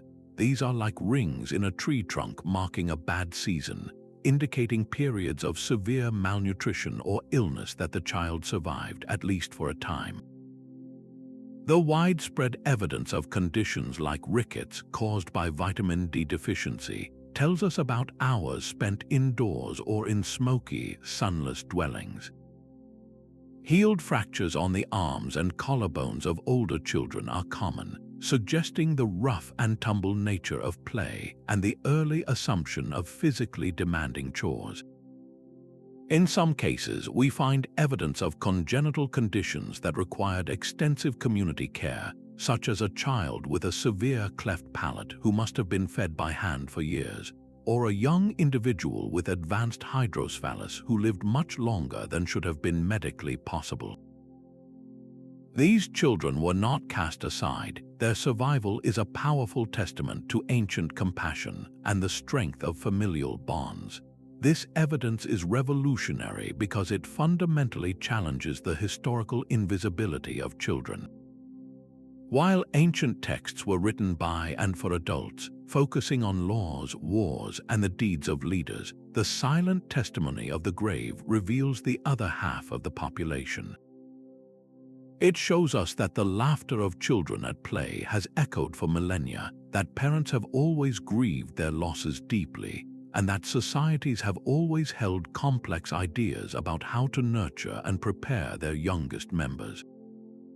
Through these small graves, we recover not just the facts of ancient childhood, but its emotional texture, the hopes invested in the next generation, the fear of losing them, and the enduring human drive to ensure that even a brief life was recognized, valued, and honored with a place in the collective memory of the community. While we often focus on the treasures and remains inside ancient tombs, we mustn't overlook the incredible containers themselves, the tombs and cemetery structures that represent some of humanity's earliest and most ambitious architectural experiments. Funerary architecture wasn't merely about creating a protective shell for the dead. It was a bold declaration of a culture's technical prowess, spiritual beliefs, and aesthetic values, often showcasing engineering knowledge that far exceeded what was used in everyday dwellings. These structures, built to last for eternity, provide a unique window into ancient innovation that domestic architecture, frequently rebuilt or made from perishable materials, simply cannot match. Consider the magnificent tholos tombs of Mycenaean Greece, such as the famous treasury of Atreus. These beehive-shaped structures feature a brilliant architectural technique known as corbelling, where each successive layer of stone blocks slightly overlaps the one below, gradually narrowing the space until a single capstone seals the top. This method created a soaring, domed interior space without using arches, a revolutionary concept in the 14th century BCE. The precision is astounding. The massive stones were so perfectly cut and fitted that they remained stable for millennia without mortar. Even more impressive, the entrance to these tombs was topped with an enormous lintel stone weighing over 100 tons, above which the builders cleverly left an open triangular space to redistribute the immense weight and prevent the structure from collapsing. This wasn't just a tomb, it was a masterclass in stone engineering and physics, demonstrating a sophisticated understanding of load distribution and structural stability that wouldn't be matched in everyday Greek architecture for centuries.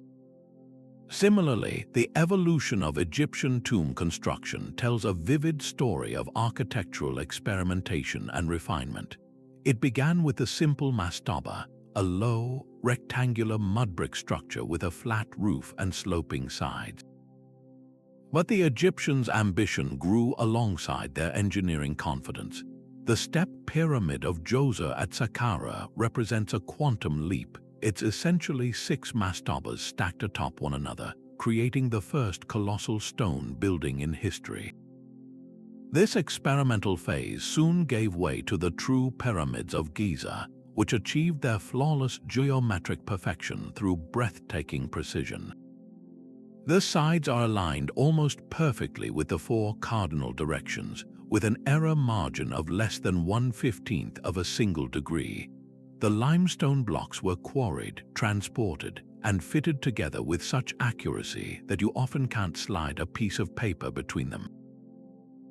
This level of precision, achieved over 4,500 years ago, reveals a society with advanced mathematical understanding, superb organizational skills to manage a massive workforce, and stone-working techniques that remain partially mysterious to this day. Beyond the sheer engineering marvel, the orientation and placement of these structures often encoded deep celestial knowledge. Newgrange in Ireland, a massive passage tomb predating the Egyptian pyramids by centuries, is a prime example. Its most stunning feature is a specially designed roof box, a small opening above the entrance that allows the rays of the winter solstice sunrise to penetrate the long, dark passage and dramatically illuminate the inner burial chamber for approximately 17 minutes.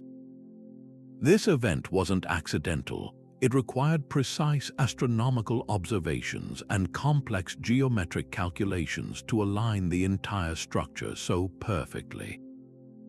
The builders understood the solar cycle with such clarity that they could architecturally capture the year's most symbolically powerful sunrise, connecting the rebirth of the sun in the depths of winter with the hope of life after death. This fusion of astronomy, spirituality, and architecture shows a holistic world where science and belief were seamlessly intertwined. The choice of building materials also speaks volumes about cultural values and resources.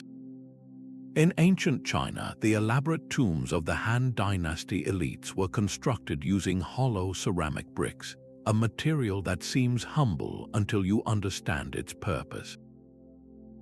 These bricks were often molded and stamped with intricate designs depicting mythical creatures, historical scenes, and geometric patterns before being fired.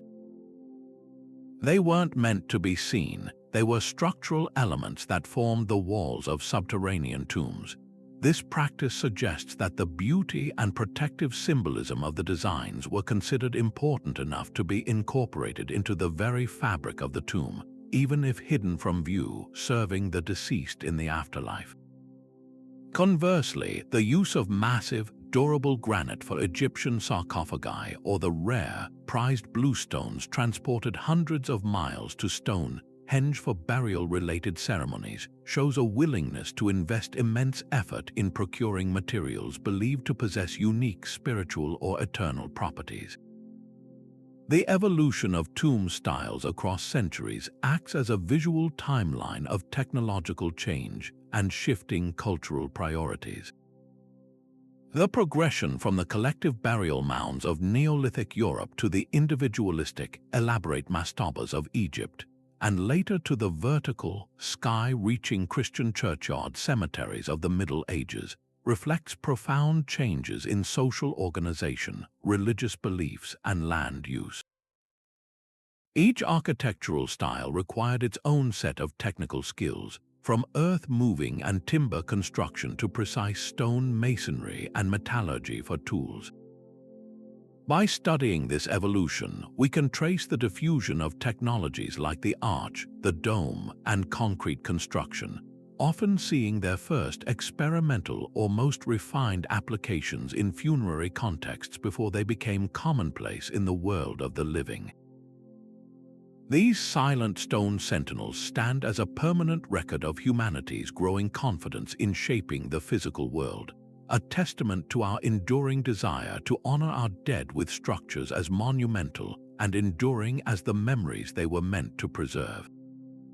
While the treasures and tools of ancient graves tell us about daily life and the grand structures speak to engineering prowess, some of the most direct and personal records come from the words carved into the stone itself.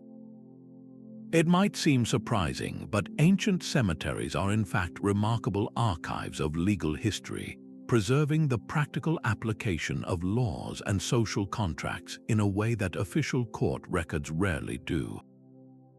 These inscriptions, intended to be permanent and public, often served as legally binding documents, ensuring that the wishes of the deceased were respected and their hard-earned property was distributed according to their precise instructions. A simple tombstone could function as a last will and testament, a deed of ownership, and a public notice all in one, offering an unparalleled view into how ordinary people navigated the complexities of ancient legal systems to secure their legacy and provide for their loved ones. Consider the sprawling necropolises that lined the roads leading into ancient Roman cities.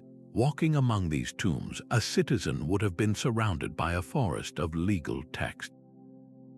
Roman tombstones are famous for their detailed inscriptions, and many of these go far beyond simple names and dates. It was common practice to include specific clauses about inheritance, often disinheriting ungrateful children or granting freedom and a financial stake to loyal freedmen or even trusted slaves. But some of the most profound legal documents from the ancient world are manumission inscriptions, the official records of slaves being granted their freedom. These weren't just sentimental gestures, they were complex legal transactions often requiring a third party to act as a fiduciary and ensure the terms were met. The tombstone itself became the permanent public record of this life-changing event. By inscribing it on stone, the former owner was ensuring the freedom could never be secretly contested or revoked, granting their former servant not just liberty but the ironclad legal proof to enjoy it. This practice shows a sophisticated legal understanding where a funerary monument was trusted as a more permanent and reliable legal archive than fragile papyrus documents stored in an official's office. This tradition of using burial contexts to solidify legal and property rights continued long after the fall of Rome. In medieval Christian Europe, the fear of divine judgment and the hope for salvation became powerful motivators for legal and economic actions that were literally set in stone. Wealthy individuals concerned for their souls and seeking to atone for a lifetime of sins would often make significant donations of land or wealth to the church. The transaction wasn't considered complete until it was publicly recorded, and what better place to proclaim your piety and secure your heavenly reward than on your own grave? A medieval tomb slab might therefore contain a detailed record of a land grant to a local monastery, specifying the exact boundaries of the donated fields and the names of the witnesses. This served multiple purposes. It warned future generations not to try and reclaim the land. It reminded the monks to pray for the donor's soul in perpetuity, and it stood as a permanent testament to the individual's charity and faith. The grave marker became a contractual agreement between the deceased and the divine, with the church acting as the eternal executor of the estate. What makes these legal texts from burial contexts so invaluable to historians is that they show us the law in action, not just in theory.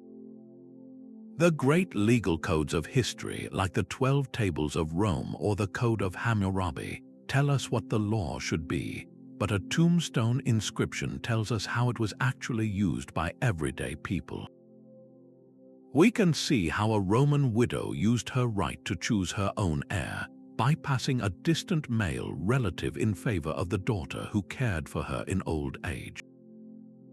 We can trace the evolution of women's property rights through the centuries by seeing how often they are named as the primary benefactors or owners of tomb plots. These inscriptions reveal the clever ways people found to circumvent strict inheritance laws, using trusts, conditional gifts, and legal fictions to ensure their property went to the person they wanted, not just the person the default law prescribed. They show a living, breathing legal system that was adaptable and deeply integrated into the social and emotional lives of ordinary citizens. Ultimately, these stones are about more than just law. They are about the most human of desires to exert some control over the future from beyond the grave. In a world without life insurance or reliable state pensions, the careful distribution of property was the primary method for providing for your family's future and ensuring your own memory would be honored. A father could use his tombstone inscription to dictate that his son would only inherit the family farm if he continued to maintain the family tomb and make annual offerings. A childless couple could leave their estate to their city on the condition that the interest from the money was used to fund an annual public feast in their name. These legal mechanisms, preserved for us in the cold stone of cemeteries, reveal a profound and universal anxiety about being forgotten and a deep-seated drive to create a legacy that would endure. They show us ancient people not as passive subjects of impersonal laws, but as active, savvy individuals using the full power of the legal system to shape their posthumous fate, protect those they loved, and carve their claim on eternity in the most literal sense imaginable. Imagine the profound silence of an ancient tomb, and then picture breaking that silence with the very same melodies that echoed through its occupant's life. This is the extraordinary power we unlock when we discover musical instruments buried with the dead. These aren't mere objects, they are frozen moments of sonic history, preserving the sounds of celebration, ritual, and daily life that written records can only hint at. From a simple bone flute placed in a Neolithic grave to the gilded lyres found in the royal cemeteries of these instruments provide a direct line to the soundscape of the past, revealing not just what music was made, but who made it and why it mattered so deeply that it was considered essential for the journey into eternity. Some of the most evocative finds come from the earliest periods of human history. In caves across Germany, archaeologists have discovered flutes carved from the bones of vultures and mammoth ivory, dating back over 40,000 years.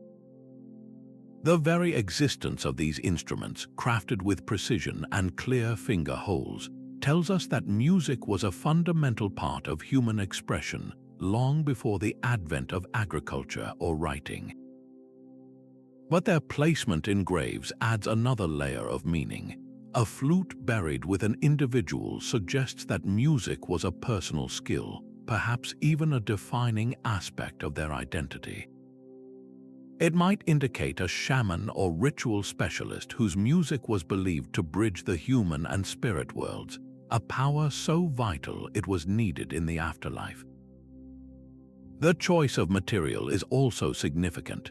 A vulture bone is strong and hollow, but it also connects the musician to the realm of the sky and the carrion bird, creatures often associated with death and transformation in prehistoric cosmologies. This simple instrument becomes a complex symbol of belief, skill, and personal vocation. The social status of musicians and the role of music are brilliantly illuminated by the famous discoveries at the Royal Cemetery of in Mesopotamia. In the grave of Queen Puobi, archaeologists found the remains of an elaborate harp, its sound box decorated with a magnificent bull's head of gold and lapis lazuli. This was no common folk instrument. It was an object of staggering wealth and artistic mastery. The woman buried with it was likely a high priestess, and the harp was a key part of her sacred duties. Its presence tells us that in Sumerian society, music was not just entertainment. It was an essential component of religious ceremony, a way to communicate with the gods, and a clear marker of elite status. The skill required to play such an instrument and to compose the complex hymns we know from cuneiform tablets indicates a class of professional, highly trained musicians who served at the highest levels of temple and palace life. Their art was so revered that their instruments were considered worthy companions for a queen in the afterlife. Perhaps no find better demonstrates the ability to reconstruct ancient sound than the lyres from Several were found in a remarkable state of preservation, allowing experts to not just look at them but to hear them. In a breathtaking project, specialists built precise replicas based on the excavated remains, using the same types of wood and animal gut for strings. When they were played, the sound that emerged was deep, resonant, and hauntingly beautiful. The very same notes that would have filled Sumerian palaces and temples 4,500 years ago. This acoustic resurrection goes far beyond any written description. It allows us to experience the music's emotional impact, its tonal range, and its potential for both powerful rhythm and delicate melody. We can now understand why these instruments were so cherished and why their music was believed to hold such spiritual power. It was a sound fit for the gods and for the kings and queens who communed with them.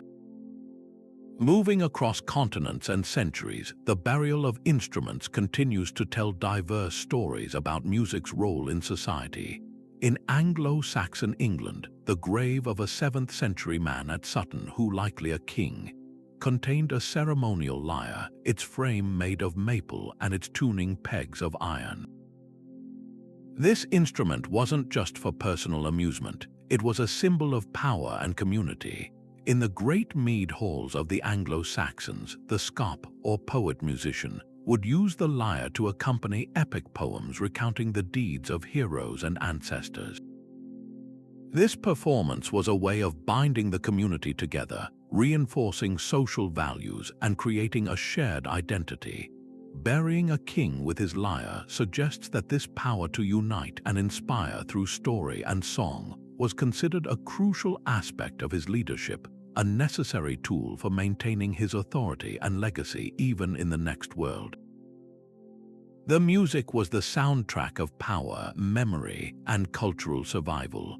These musical burials also force us to reconsider the status of musicians themselves. In many ancient cultures, we might assume that musicians were simple entertainers of low social standing, but the lavishness of the instruments they were buried with tells a different story.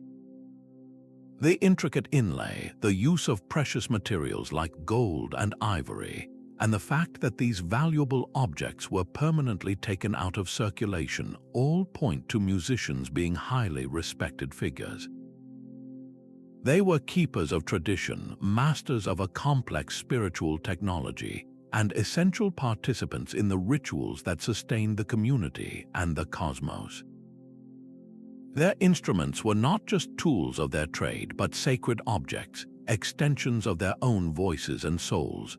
By choosing to bury them with these objects, their communities affirmed that their music was not a trivial pastime, but a fundamental force, as necessary for navigating the afterlife as it was for celebrating the joys and navigating the challenges of the world of the living. While we often picture ancient people in simple, drab tunics, the reality preserved in their graves reveals a world bursting with color, intricate patterns, and sophisticated fashion. The survival of textiles is incredibly rare, requiring very specific conditions to avoid decomposition. But when these conditions are met, like the oxygen-poor, acidic environment of a peat bog or the hyper-arid climate of a desert tomb, the results are nothing short of miraculous. These preserved fabrics transform our understanding of the past, moving far beyond the stone and bone of typical archaeology to show us the vibrant, tactile world of ancient clothing, from the rough spun wool of a farmer to the diaphanous linen of a queen.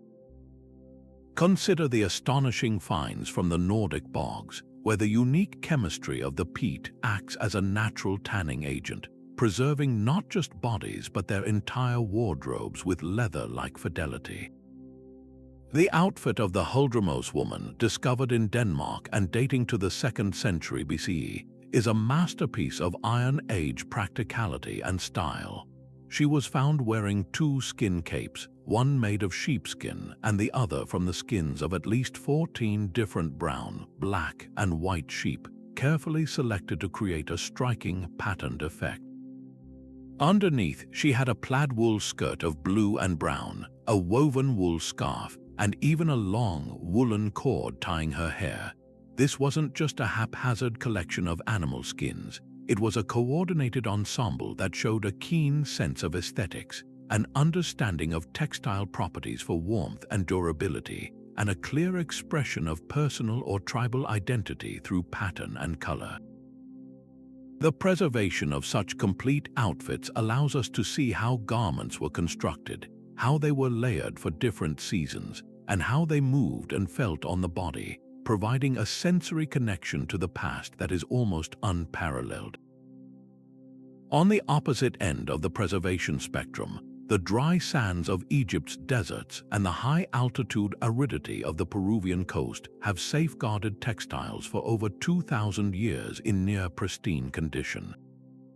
The Paracas necropolis in Peru is one of the most spectacular textile treasure troves on Earth. Here, the pre-Inca Paracas culture wrapped their mummies in hundreds of yards of intricately woven cloth, creating massive, elaborate bundles. The textiles themselves are feats of engineering and art, woven with impossibly fine cotton threads and vibrantly dyed with colors derived from local plants and minerals. They depict a mesmerizing array of figures, stylized birds, killer whales, and shamanic beings transforming into animals, all rendered in a complex tapestry technique that could require hundreds of individual threads per inch of fabric. The skill and time investment are almost unimaginable, suggesting that textiles were not just clothing but a primary medium for artistic and religious expression, perhaps even more valued than gold or silver. Modern scientists can now read these ancient fabrics like complex historical documents, decoding their secrets with advanced technology. Using high-powered microscopes and chemical analysis, they can identify the specific species of plant used to make linen threads in an Egyptian tomb or the breed of sheep that provided the wool for a Celtic cloak. They can reverse engineer the recipes for ancient dyes, discovering how the Phoenicians used the crushed shells of murex sea snails to produce a coveted shade of purple so expensive it became the color of royalty, or how Celtic dyers achieved a brilliant, fast red from the madder root. The analysis of weaving techniques reveals regional styles and the transmission of technological knowledge across continents. The discovery of a particular type of complex loom weight in a grave tells us not just that the occupant was a weaver, but that they were capable of producing a specific, sophisticated type of fabric, placing them within a specific trade network and skill level. Ultimately, these preserved garments are powerful social signals, a non-verbal language of status, profession, and belonging that everyone in an ancient society would have known how to read. The difference between the coarse, undyed tunic of a laborer and the fine, purple-striped toga of a Roman senator was immediately apparent and communicated their relative positions in the social hierarchy without a single word being spoken. A Scythian chieftain buried in trousers decorated with elaborate golden appliques was proclaiming his authority and wealth just as clearly as a medieval king wearing ermine robes. The choice of adornment, a specific type of brooch, a patterned belt, a particular way of draping a cloak, could instantly identify someone as a member of a specific tribe, a follower of a certain leader, or a participant in a particular religious cult. Through the silent eloquence of cloth, we can begin to understand the intricate social codes and cultural values that shaped daily life, allowing us to see ancient people not as anonymous figures from a distant past, but as individuals who expressed their identity, their ambitions, and their place in the world through the very clothes on their backs.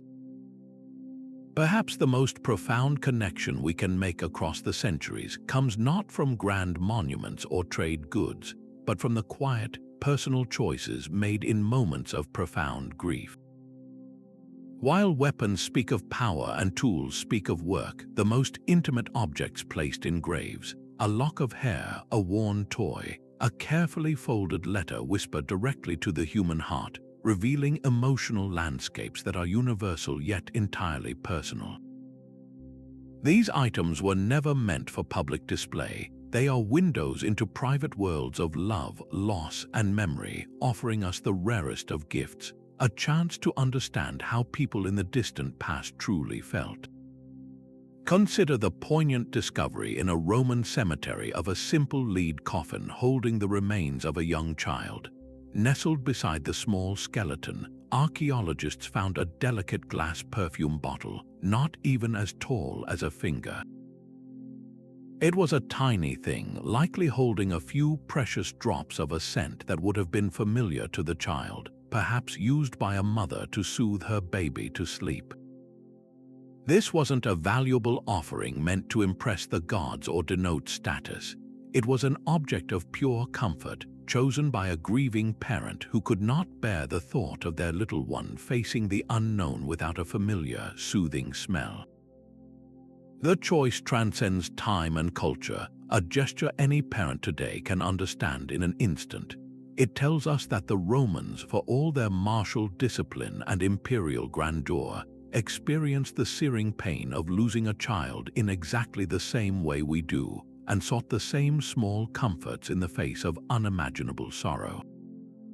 This desire to preserve a loved one's likeness is another powerful emotional thread woven through burial practices across millennia. In the Egyptian Fayum region during the Roman period, a fascinating tradition emerged of painting incredibly lifelike portraits of the deceased on wooden panels and placing them directly over the face of the mummy. These aren't idealized or symbolic representations. They are individual, specific faces capturing a slight smile, a thoughtful gaze, or a fashionable hairstyle with startling realism. Looking at these portraits, you aren't seeing a generic pharaoh or a stylized god. You are meeting a specific Roman Egyptian citizen who lived, loved, and was deeply mourned. The portrait ensured that the person's unique identity, their very essence as they were in life, would not be forgotten, preserving their memory for eternity in the most direct way possible. It was an act of love as much as it was a religious ritual, a defiant stand against the anonymity of death.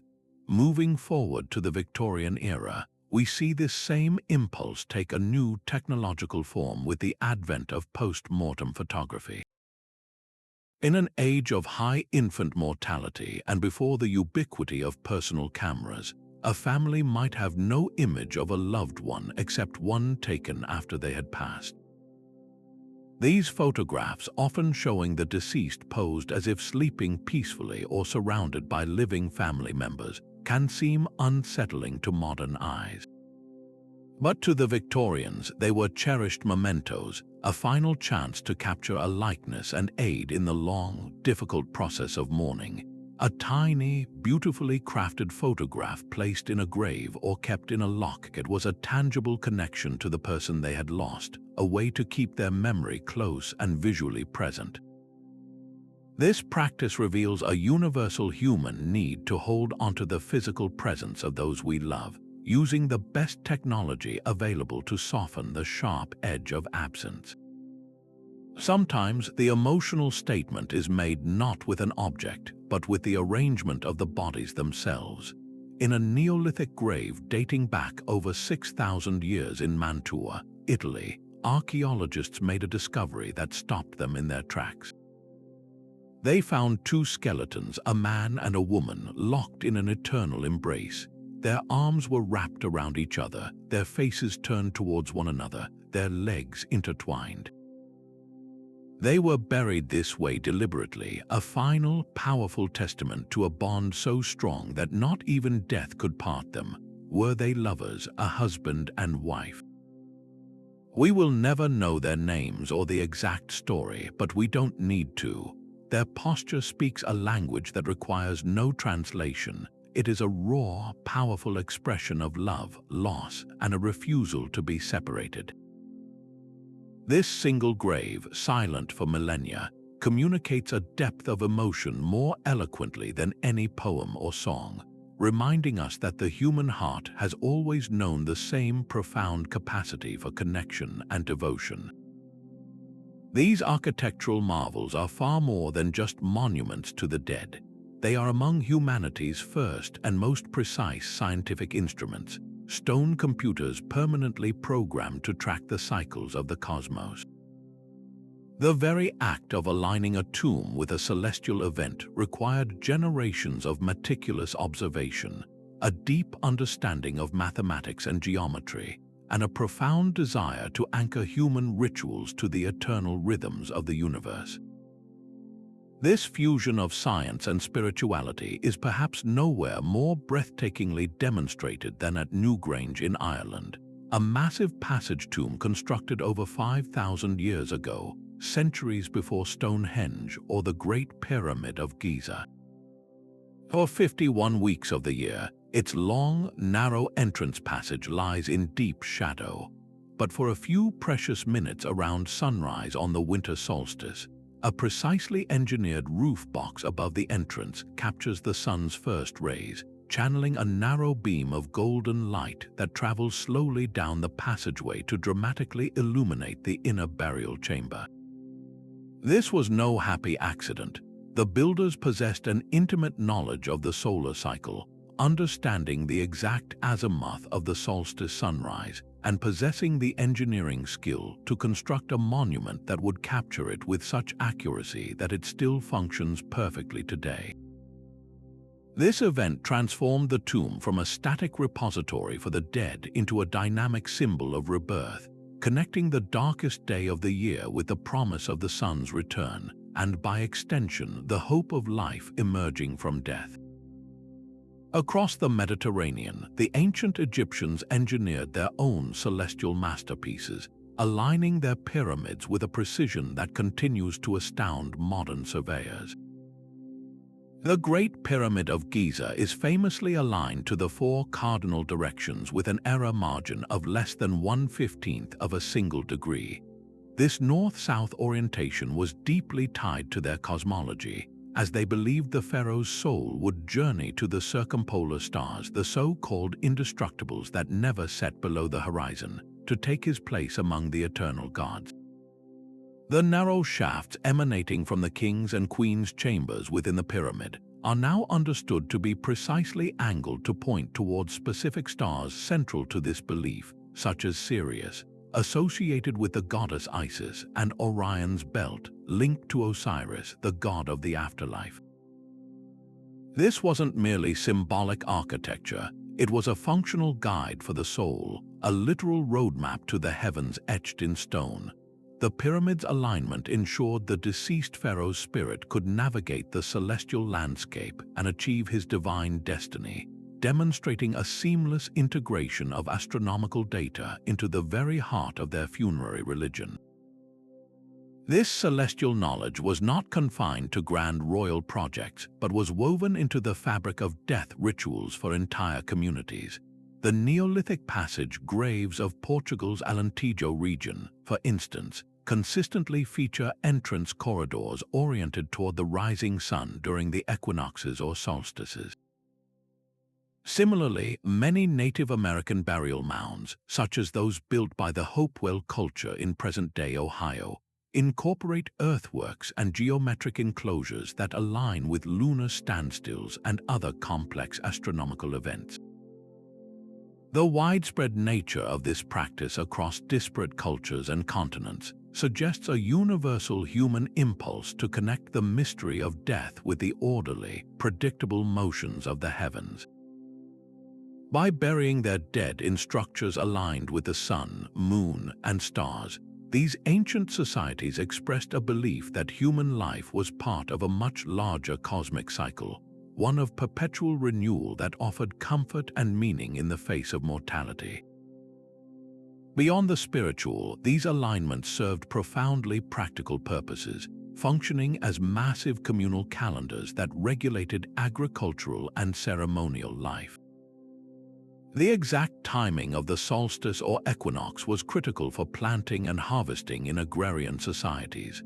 A tomb like Newgrange, which signaled the winter solstice with such dramatic effect, would have been the ceremonial heart of the community, its annual illumination likely accompanied by rituals and gatherings that marked the turning of the year and prepared people for the season ahead. The preservation of this knowledge in a burial context guaranteed its survival and accurate transmission from one generation of priest astronomers to the next. Unlike a wooden calendar or an oral tradition that could be easily lost or corrupted, a stone tomb aligned to the sky was permanent and immutable. Its alignment would continue to function for millennia, a perpetual testament to the community's wisdom and a reliable tool for sustaining their way of life. In this sense, the ancient cemetery was not just a place for the dead. It was a library, an observatory, and a civic center all in one, its silent stones speaking the language of the cosmos to all who knew how to read them. Our connection to the animal world is written just as deeply into the archaeological record as our own history, and ancient cemeteries provide some of the most moving and unexpected evidence of this bond. Far from being merely resources for labor or food, animals occupied complex roles as companions, protectors, and even family members, with their treatment in death revealing a depth of emotional connection that rivals our modern relationships with pets. Perhaps one of the most touching examples comes from a burial site in the ancient Jordanian village of Ain Malaha, dating back over 12,000 years to the Natufian period. Here, archaeologists discovered the skeleton of an elderly person whose hand was resting gently on the remains of a puppy. The positioning was deliberate and intimate, a final gesture of companionship frozen in time. Even more telling, the puppy showed signs of a severe disability that would have required human assistance for it to survive into adulthood. This wasn't a working animal, it was a cared-for companion, a creature whose life was valued enough to be nurtured through difficulty and then honored with a shared resting place. This single grave quietly dismantles the assumption that deep emotional bonds with animals are a modern luxury, revealing instead a prehistoric tenderness that has existed for millennia. The sophistication of ancient animal care extends beyond simple compassion into what we might recognize as early veterinary medicine. In the Bercy region of what is now Paris, a grave from the Gallo-Roman period held the skeleton of a large dog, likely a Molossian hound.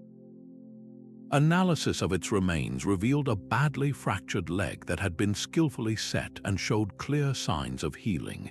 The bone had knitted together cleanly, indicating the animal had been immobilized and cared for during a long convalescence.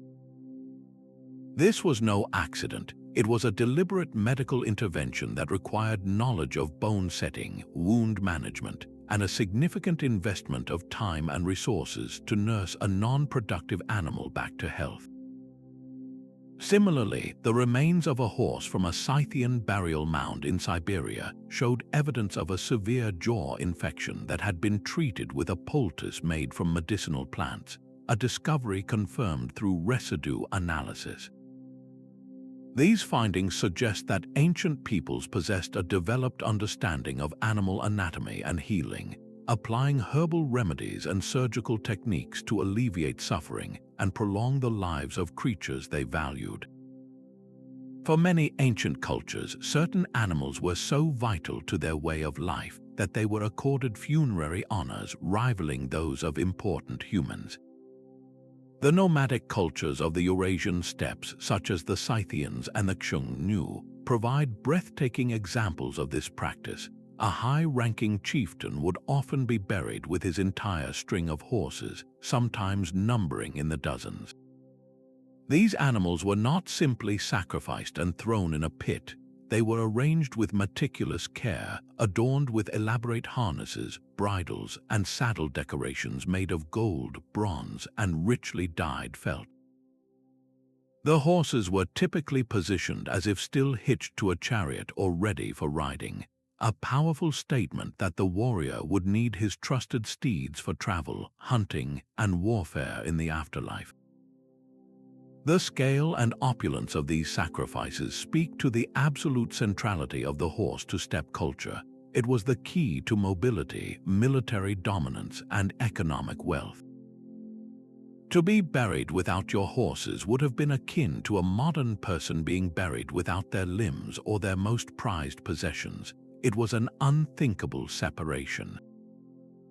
Perhaps the most direct parallel to our modern concept of a pet comes from the dedicated animal cemeteries of the ancient world. In the Nile Delta city of Tel el-Dabba, the remains of a formal pet cemetery were unearthed, dating to a period of Hyksos rule around 3,600 years ago. Dozens of dogs were found buried in individual pits, many of them placed in a sleeping position, some with their heads resting on a pillow or beside a food bowl. These were not offerings to gods or ritual sacrifices. They were personal companions laid to rest with evident affection. Centuries later, the Romans would establish their own elaborate pet cemeteries. Along the road leading to the town of Portus Magnus near modern Algiers, a 1st century CE cemetery contained small tombstones erected for dogs, some with heartfelt epitaphs carved into them. One famous example from Rome itself reads, "I am in tears while carrying you to your last resting place as much as I rejoiced when bringing you home in my own hands 15 years ago." The sentiment is instantly recognizable to any pet owner today, a raw expression of grief that transcends 2,000 years of history and underscores a universal experience of love and loss. This evidence collectively challenges a simplistic, utilitarian view of the ancient past, where animals were seen merely as tools or resources. Instead, we see a complex tapestry of relationships that included practical dependence, deep affection, spiritual reverence, and medical care. From the disabled puppy in Jordan to the cherished Molossian hound in Gaul and the revered horses of the steppes, these ancient burials reveal that the human capacity for cross-species connection is not a modern development but a fundamental thread in the long story of our species. They compel us to reimagine the past as a world filled with the barking of cherished dogs, the whinny of adorned horses, and the quiet grief of people who, like us, found profound meaning in the creatures that shared their lives and their homes.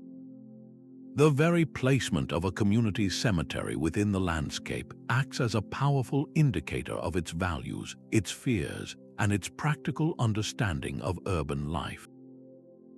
Unlike the often chaotic and organic growth of a city itself, the location of a burial ground is a deliberate, conscious choice, reflecting a society's deepest attitudes toward death, hygiene, and the sacred. In the earliest fortified cities of the ancient world, it was common practice to bury the dead within the protective embrace of the city walls. In places like ancient Jericho or Mycenaean citadels, tombs were nestled between houses and beneath courtyards, keeping the ancestors physically close to the living. This practice suggests a world view where the boundary between the living and the dead was porous, where the spirits of forebears were seen as protective guardians who remained part of the daily fabric and spiritual security of the community. The dead were not yet separated or feared. They were neighbors, their presence a comforting continuity in a dangerous and uncertain world. This intimate arrangement, however, could not last forever as urban centers grew denser and more complex. A major shift occurred across many ancient civilizations, driven by two powerful forces: evolving religious beliefs and a dawning understanding of public health. The Romans, masters of engineering and urban administration, made this separation a matter of law. The Lex Roman 12 Tabularum, the 12 tables of Roman law, explicitly forbade burial within the sacred boundary of the city, the pomerium. This was partly a religious edict meant to keep the ritual pollution of death away from the temples and spaces of the living gods, but it was also profoundly practical. As Roman cities swelled to hundreds of thousands of inhabitants, the potential for water contamination and disease from decomposing bodies became a tangible threat to public order and military readiness. Consequently, all roads leading out of a Roman city became lined with elaborate tombs, creating a breathtaking approach where the grandeur of a family's lineage was displayed for every traveler to see. The Appian Way is the most famous example, a monumental avenue of memory where the dead, though separated from the living by law, remained visually and permanently connected to the city they served in life. Once we examine the internal organization of these extramural cities of the dead, they reveal astonishing details about the social structure of the living community they bordered. The spatial distribution of graves is rarely random. It is a frozen diagram of ancient social geography. In a large Roman necropolis, you can clearly identify ethnic enclaves. A cluster of tombs with inscriptions in Greek or Aramaic might mark the quarter of a thriving immigrant community, while a section with distinctively Egyptian iconography and the presence of a small temple to Isis or Serapis points to a neighborhood that maintained its cultural and religious identity even in death. This clustering provided comfort and a sense of belonging, allowing groups to practice their unique burial rites among their own people. Similarly, professional guilds, the collegia of bakers, shipwrights, or firefighters often purchased large plots to bury their members together. This was both a practical benefit provided by the guild and a powerful statement of identity. A baker might spend his life surrounded by other bakers and chose to spend eternity in their company as well, his tombstone perhaps carved with the relief of a loaf of bread or a grain measure to signify his life's work. Perhaps the most critical revelation from cemetery expansion is its role as a barometer for population dynamics, especially in places where the homes and markets of the living have long since vanished. In many archaeological sites, particularly those made of mud brick or wood, the above-ground architecture can erode away completely, leaving only post holes and discolored earth. But the subterranean graves, cut into the bedrock or sealed beneath layers of soil, often survive with much greater clarity. By carefully mapping the sequence of these burials, which ones are oldest, which are newest, and how the cemetery expanded over time, archaeologists can chart a city's history even when the city itself has disappeared. A sudden, rapid expansion of a burial ground in a specific era, with new sections opening up in a clear pattern, provides undeniable evidence for a population boom, perhaps driven by economic success or an influx of refugees. Conversely, a contraction or a period with very few new burials can signal a time of plague, famine, or economic collapse that thinned the population. In this way, the silent, sprawling necropolis becomes the most reliable census record we have for ancient cities, its growth rings telling a story of flourishing life and devastating decline that the above-ground ruins can only hint at. The dead, in their final resting places, become the ultimate chroniclers of the living world they left behind. While we marvel at the grand structures and artifacts from ancient tombs, some of the most astonishing secrets are hidden at a microscopic level, locked within the very chemistry of the materials themselves. Modern residue analysis has gifted us the ability to read these invisible signatures, transforming simple burial objects into detailed recipe books for ancient technologies that were far more sophisticated than we ever imagined. These funerary contexts, protected from the elements and human interference for millennia, have acted as perfect time capsules for preserving complex chemical knowledge that written records often overlooked or took for granted. The ancient Egyptians, for instance, left no detailed manual for mummification, considering it a sacred art too powerful to be written down. For centuries, we could only guess at the exact ingredients and processes used to achieve such remarkable preservation. But by analyzing the residues on canopic jars, embalming tools, and even the bandages themselves, scientists have been able to reverse engineer the recipe. They discovered it wasn't a single magic potion, but a complex sequence of chemical treatments involving specific plant resins like frankincense and myrrh, which have antibacterial properties, and a precise type of salt called natron, mined from dry lake beds, which dehydrated the tissues without destroying them. The exact mixture and application timing were crucial, revealing a deep, trial-and-error-based understanding of chemistry and human anatomy that was nothing short of revolutionary for its time. This chemical detective work has even led to the rediscovery of completely lost technologies with properties that stump modern science. The most famous example is Roman concrete.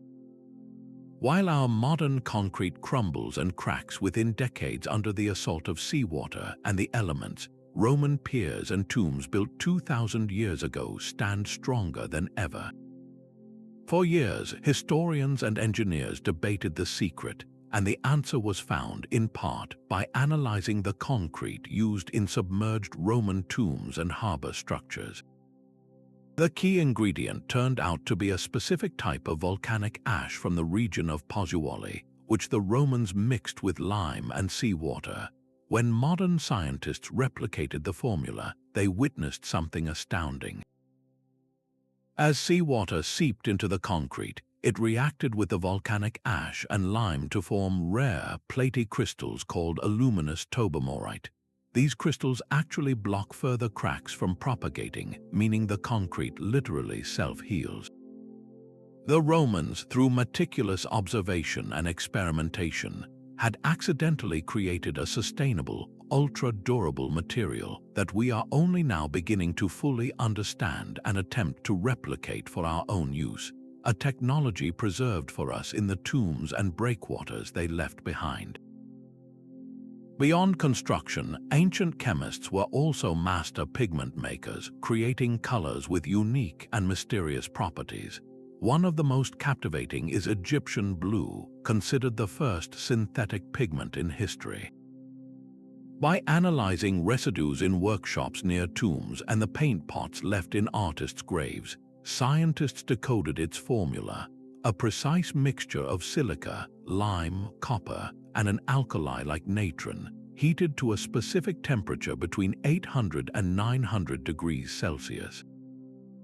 The result was a vibrant, stable blue that adorned the tombs of pharaohs and the statues of gods. But its secrets went deeper. Modern analysis using advanced spectroscopy revealed that Egyptian blue has a remarkable fluorescent property. When exposed to visible light, it emits near-infrared radiation. This discovery suggests its use might have gone beyond mere decoration. It could have been used in medical applications or even for mystical purposes, creating an otherworldly glow in the flickering torchlight of tombs and temples. This one pigment demonstrates a sophisticated grasp of high-temperature chemistry and material science, a knowledge preserved for millennia on the walls of sealed burial chambers. The scope of this ancient chemical ingenuity extends to metallurgy as well. The analysis of metal-grave goods has revealed alloys that were incredibly advanced for their time. The famous Chinese bronze vessels buried with nobles during the Shang and Zhou dynasties are not only artistic masterpieces but also metallurgical wonders. Residue analysis of crucibles and slag found in workshops associated with tomb complexes shows that artisans had perfected a complex process called piece mold casting. But even more impressive was their consistent production of a bronze alloy with a precise tin content of between 17 and 20%. Through extensive experimentation, they had empirically discovered the exact ratio that produced the hardest, most sonorous, and most visually appealing bronze, optimizing for both the practical needs of ritual vessels and the symbolic need for perfection in objects meant for the afterlife. This was not guesswork, it was a standardized chemical industry operating at a scale and with a precision that would not be matched in Europe for centuries, all to serve the spiritual and funerary needs of their elite. Yet this story of care extends far beyond a single prehistoric community. Consider the case of a middle-aged man from the 1st or 2nd century CE, found in a Roman necropolis near Verona, Italy. His remains told a remarkable story of survival and technological adaptation. He had lost his right forearm, likely due to trauma or amputation, but rather than being left to struggle, he had been fitted with a sophisticated prosthetic device. While the organic components had long since decayed, the remains of an intricate leather and wood harness remained, along with a metal and leather cap that fitted over his residual limb. The wear patterns on his teeth and shoulder bones indicated he had used this prosthetic for many years, developing unique musculature to operate it effectively. This wasn't a crude peg, it was a functional tool that allowed him to remain an active, contributing member of his society. The craftsmanship and customization required for such a device suggest not only advanced technical skill, but also a social willingness to invest significant resources in restoring the functionality of someone with a disability. The evidence of community support becomes even more compelling when we examine the prevalence of healed severe injuries in ancient skeletal remains. It's remarkably common to find skeletons from Neolithic, Bronze Age, and later periods showing signs of catastrophic trauma that had completely healed. A classic example comes from a Bronze Age site in Austria, where a male skeleton was discovered with a severely fractured femur that had healed, albeit shortened by several inches. For this man to have survived such an injury, which would have left him completely immobile for months, his community must have provided constant care, bringing him food and water, protecting him from predators or enemies, and likely using herbal remedies to prevent infection and manage pain. His survival represents an enormous investment of time and resources by those around him, a clear indication that his life was valued enough to warrant this extended collective effort. This pattern repeats itself across continents and millennia, from pre-Columbian America to ancient Asia, suggesting that caring for the injured and disabled was a widespread human behavior, not an anomaly. Perhaps the most telling evidence of all comes from the burial treatment itself. The way a society lays its members to rest reveals its deepest values and attitudes. The discovery of individuals with visible congenital conditions buried with the same care and grave goods as their peers is particularly significant. At a site in ancient Egypt, archaeologists uncovered the grave of a young woman from the Middle Kingdom who had lived with dwarfism. She was not hidden away or treated as an outcast. She was buried in a prepared tomb with a full set of grave goods, including jewelry and cosmetic items, indicating she held a respected position in her community. Similarly, in a Viking-age cemetery in Britain, a warrior was found buried with his weapons despite having a withered arm from a childhood injury or condition. He was honored as a full member of the warrior class, his burial reflecting his social identity rather than his physical difference. These respectful treatments stand in stark contrast to the modern stereotype of ancient societies as ruthlessly pragmatic communities that abandoned or eliminated those who were different. This archaeological evidence forces a major re-evaluation of our assumptions about the past. The narrative of constant struggle and social Darwinism, where only the strongest survived and the weak were cast aside, is simply not supported by the skeletal record. Instead, we see a much more nuanced picture of human compassion, adaptability, and community. Survival in the ancient world often depended on strong social bonds and mutual aid. A person's value was not solely determined by their physical perfection or immediate productive capacity. Knowledge, experience, social connections, and spiritual roles could all grant an individual worth and ensure their care. A skilled storyteller, a shaman with unique physical attributes, or an elder with deep knowledge of plants and traditions could be deemed essential to the group's survival, regardless of their physical limitations. The bones tell us that humanity's greatest strength has always been our capacity for empathy and cooperation, a truth etched into the very skeletons we once believed told a story of mere survival of the fittest. As we move from the intimate stories of individual lives to the grand, often brutal collisions of cultures, ancient cemeteries reveal yet another profound layer of human experience.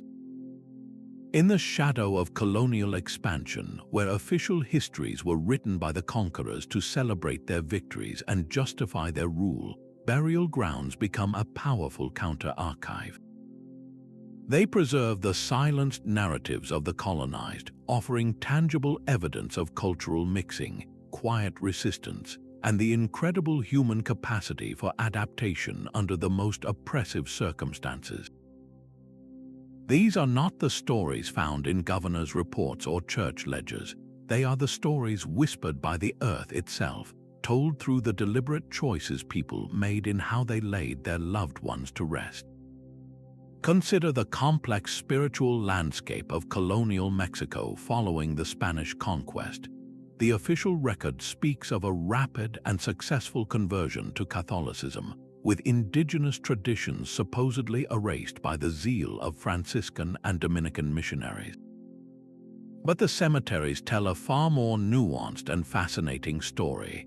In rural churchyards, archaeologists have discovered graves where the body is buried in the Christian position, lying east-west in anticipation of the resurrection. Yet placed within the grave are traditional ceramic vessels holding food and drink for the soul's journey, a practice with deep roots in Mesoamerican belief. Grave markers might feature a carved Catholic cross, but the style and symbolism are purely indigenous, incorporating pre-Hispanic motifs like flowers, skulls, and serpents that held their own spiritual significance. This was not a simple replacement of one faith by another, but a creative, resilient synthesis. Communities were performing their required Catholic obligations for the colonial authorities while simultaneously preserving the core of their ancestral beliefs, creating a new, hybrid spirituality that allowed them to survive culturally and spiritually. The cemetery became a clandestine canvas where this blending was encoded, a safe space for cultural continuity disguised as conformity. A continent away, in the brutal context of slavery in the Americas, burial grounds became one of the few arenas where enslaved Africans could assert their identity and preserve their heritage. On plantations in the Caribbean and the American South, archaeologists excavating slave cemeteries have made discoveries that overturn simplistic historical assumptions.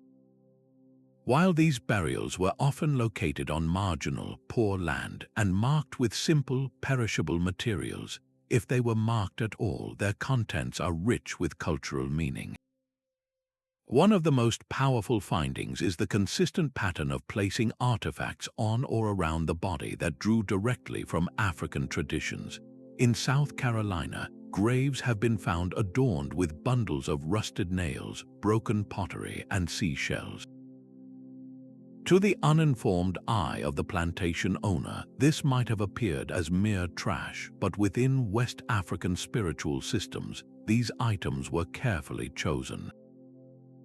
They were meant to protect the spirit from malevolent forces, to close the path so it could not be forced back into a life of bondage, and to provide it with resources for the journey back to the ancestral homeland.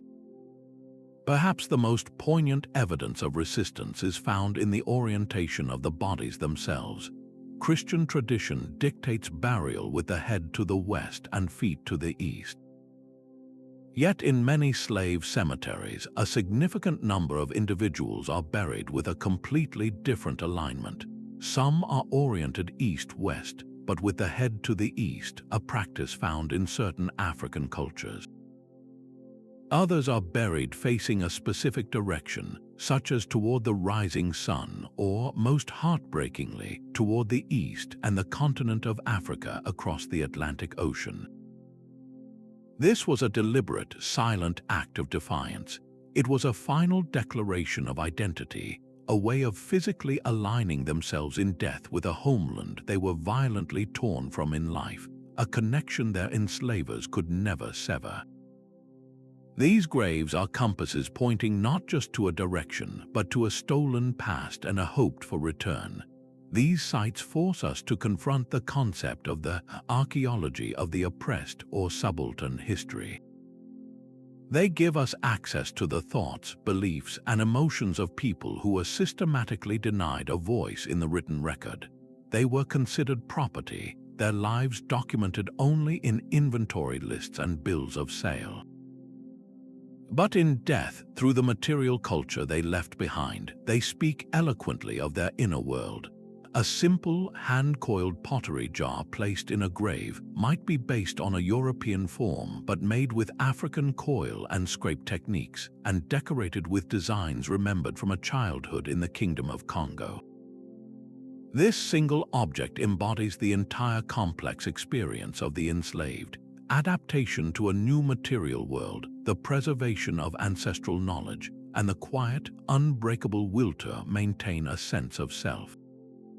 Cemeteries in these colonial contexts are therefore not just places of mourning, they are landscapes of memory and resilience.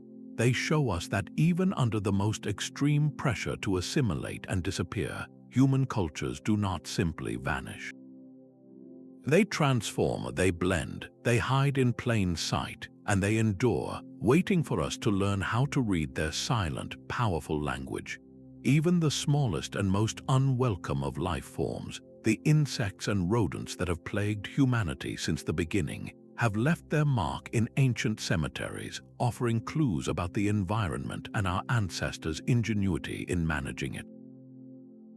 Think of a sealed Egyptian tomb designed to be a perfect eternal resting place. For centuries, it remains untouched, a time capsule not just of human culture, but of the entire ecosystem sealed within. When archaeologists first opened these spaces, they didn't just find artifacts and mummies. They found the preserved remains of the pests that had infiltrated the burial chamber thousands of years ago. A specific type of beetle, a particular species of ant, or the larvae of a now rare fly, these are not mere contaminants. To a trained archaeoentomologist, they are tiny biological archives. The presence or absence of certain insect species is highly dependent on specific temperature and humidity ranges. Finding a species in a tomb that today only lives in a much wetter or drier part of the country provides powerful, tangible evidence for how the local climate has shifted over the millennia. The tomb becomes a scientific instrument that recorded climatic data, with insects acting as the needle on the gauge, helping scientists reconstruct the environmental conditions of ancient Egypt with surprising precision. This evidence goes far beyond climate, revealing the sophisticated public health knowledge of ancient cultures. In the remains of a Viking settlement cemetery, for instance, analysis of soil samples from around and inside graves might reveal a higher than normal concentration of certain plants known for their pest-repellent properties, like wormwood, mint, or tansy. This wasn't a random act, it was a deliberate strategy. These communities understood that decomposing bodies could attract scavengers and spread disease, and they employed their botanical knowledge to mitigate this risk. They were effectively practicing an early form of integrated pest management, using the natural chemical defenses of plants to create a protective barrier around their dead, safeguarding both the sanctity of the burial and the health of the living community nearby. This shows a proactive, observant approach to environmental challenges, applying solutions derived from generations of lived experience and a deep understanding of the natural world's pharmacy. Perhaps one of the most direct examples of this ancient pest control comes from the grand royal tombs of China's Han Dynasty. Emperors and nobles were buried in elaborate suits made of thousands of jade plaques, but they also took more practical measures to ensure their eternal peace. Archaeologists have discovered small ceramic incense burners placed within these tombs, and residue analysis has confirmed they contained slow-burning substances that released insect-repelling smoke. In other cultures, bodies were anointed with resins and oils that not only had spiritual significance, but also contained natural biocides that deterred insects and slowed decomposition. These practices blur the line between ritual and science, between a spiritual offering to the gods and a practical solution to a universal biological problem. The desire to preserve the body was both a profound religious imperative and a very physical battle against the inevitable forces of nature, and ancient people fought this battle with every tool their environment provided. The evidence of pests also tells a darker story of famine and social collapse.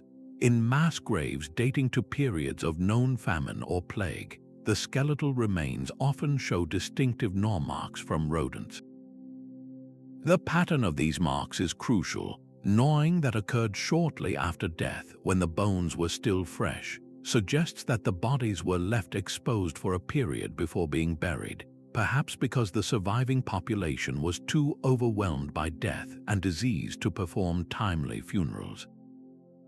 This grim evidence, found in graves from the Great Famine of the 14th century or the aftermath of certain battles, provides a silent, heartbreaking testimony to the breakdown of social order and the sheer scale of a catastrophe. The presence of pests becomes a proxy for human suffering, a biological witness to historical tragedies that written records might only hint at. Ultimately, these often overlooked biological artifacts complete our picture of ancient societies as intelligent, adaptive managers of their environment. They weren't passive victims of nature's cycles. They were keen observers who developed complex strategies to deal with universal challenges like decay, infestation, and disease. By studying the bugs in a burial, the plants placed beside a body, or the resins used to anoint it, we gain respect for their practical wisdom. We see a holistic understanding of the world where spiritual beliefs about the afterlife were seamlessly integrated with empirical knowledge of botany, chemistry, and public health. The ancient cemetery, therefore, is not a separate realm of pure ritual. It is a mirror reflecting the entire human experience, including our eternal, and often ingenious, struggle to carve out a space of order and preservation in a natural world that is constantly working to reclaim it. Now we arrive at a revelation that appeals directly to our senses: the breathtaking use of color. Stepping into an ancient tomb, we often picture a world of muted earth tones and bleached bones, but nothing could be further from the truth. These spaces were frequently vibrant, even riotous with color, each hue deliberately chosen not just for decoration, but to communicate powerful messages about status, belief, and identity that were meant to last for eternity. The specific pigments used in burial contexts, from the simplest smear of ochre to the most complex painted scenes, form a brilliant archive of both technological achievement and a universal human drive to make meaning through the language of color. Perhaps the most widespread and ancient color story is written in red ochre. This iron-rich clay, which produces a range of colors from rusty orange to a deep blood red, has been found in human graves across the globe for over 100,000 years. A striking example is the discovery of a Neanderthal burial at La Chapelle aux Saints in France, where the body had been deliberately covered in red ochre. Millennia later and continents away, the same practice appears in Neolithic burials in Europe, in ancient tombs in Australia, and in the Americas. This was not a coincidence. While each culture had its own specific beliefs, the widespread use of red ochre suggests a shared conceptual association that may be deeply rooted in the human psyche. For many, the color red likely symbolized life, blood, and the powerful, animating force that departs the body at death. By covering a body in red powder, these ancient communities may have been performing a profound act of symbolism, attempting to restore the essence of life or to equip the spirit for a journey of rebirth. It is one of the earliest and most powerful examples of a color speaking a universal language of ritual. On the opposite end of the spectrum from this readily available earth pigment lies one of the most exclusive colors in history, Tyrian purple. This legendary dye, produced by the Phoenicians from the hypobranchial gland of a specific species of Mediterranean sea snail, the Bolinus brandaris, was so difficult and revolting to make that its value was astronomical. Thousands of snails were crushed to yield a single gram of dye, and the stench from the rotting shellfish was so potent that ancient authors wrote that the dye works had to be located downwind of cities. The result, however, was a color unlike any other, a deep, rich, fast-fading purple that became the ultimate status symbol across the ancient Mediterranean world. Finding traces of this dye in a Phoenician or Roman burial is a clear announcement of immense wealth and elite power. A single purple stripe on a toga, or a fragment of purple dyed wool in a tomb, was the ancient equivalent of burying someone with their luxury sports car. It was a bold, non-verbal statement that the occupant had access to vast trade networks, immense financial resources, and a social standing that placed them at the very pinnacle of their society. The color itself was the message, and it was one of exclusivity and prestige. The technical knowledge required to create and apply these colors reveals a sophisticated understanding of chemistry that we are only now fully appreciating.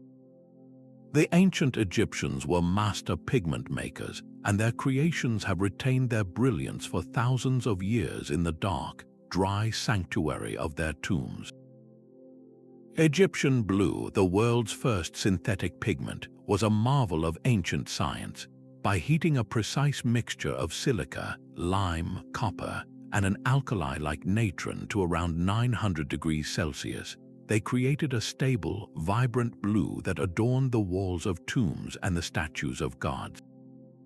Modern analysis using advanced spectroscopy has uncovered an even more astonishing property. Egyptian blue emits intense infrared radiation when exposed to visible light. This has led scientists to speculate that its use may have gone beyond the purely decorative. It might have been chosen to give sacred objects and tomb paintings an otherworldly, glowing quality in the flickering light of oil lamps, making the gods and the afterlife literally shine in the dark. This was not simple craft, it was applied materials science of the highest order. beyond the creation of individual colors, the preservation of painted sarcophagi and tomb walls provides a complete curriculum in ancient artistic technique. In the tombs of the Etruscans, for example, we see evidence of a complex multi-step process. Artists first applied a fine plaster undercoat to the stone walls. Then they would sketch their elaborate scenes in charcoal before filling them in with pigments they mixed with a variety of binders, egg, tempera, wax, or plant gums, to ensure the paint adhered properly and retained its color. The analysis of these binders tells us about the technological choices different cultures made. The Egyptians often used a gum Arabic binder, which they could source through trade from acacia trees, while Greek artists might have preferred egg tempera. The choice affected the finish, the durability, and the working time of the paint, showing that these ancient artists were not just applying color, but were technically proficient chemists manipulating their medium to achieve specific visual effects that would endure for millennia, precisely as their clients intended. Finally, the very presence of certain colors in a grave can map out extensive trade routes that written histories have forgotten.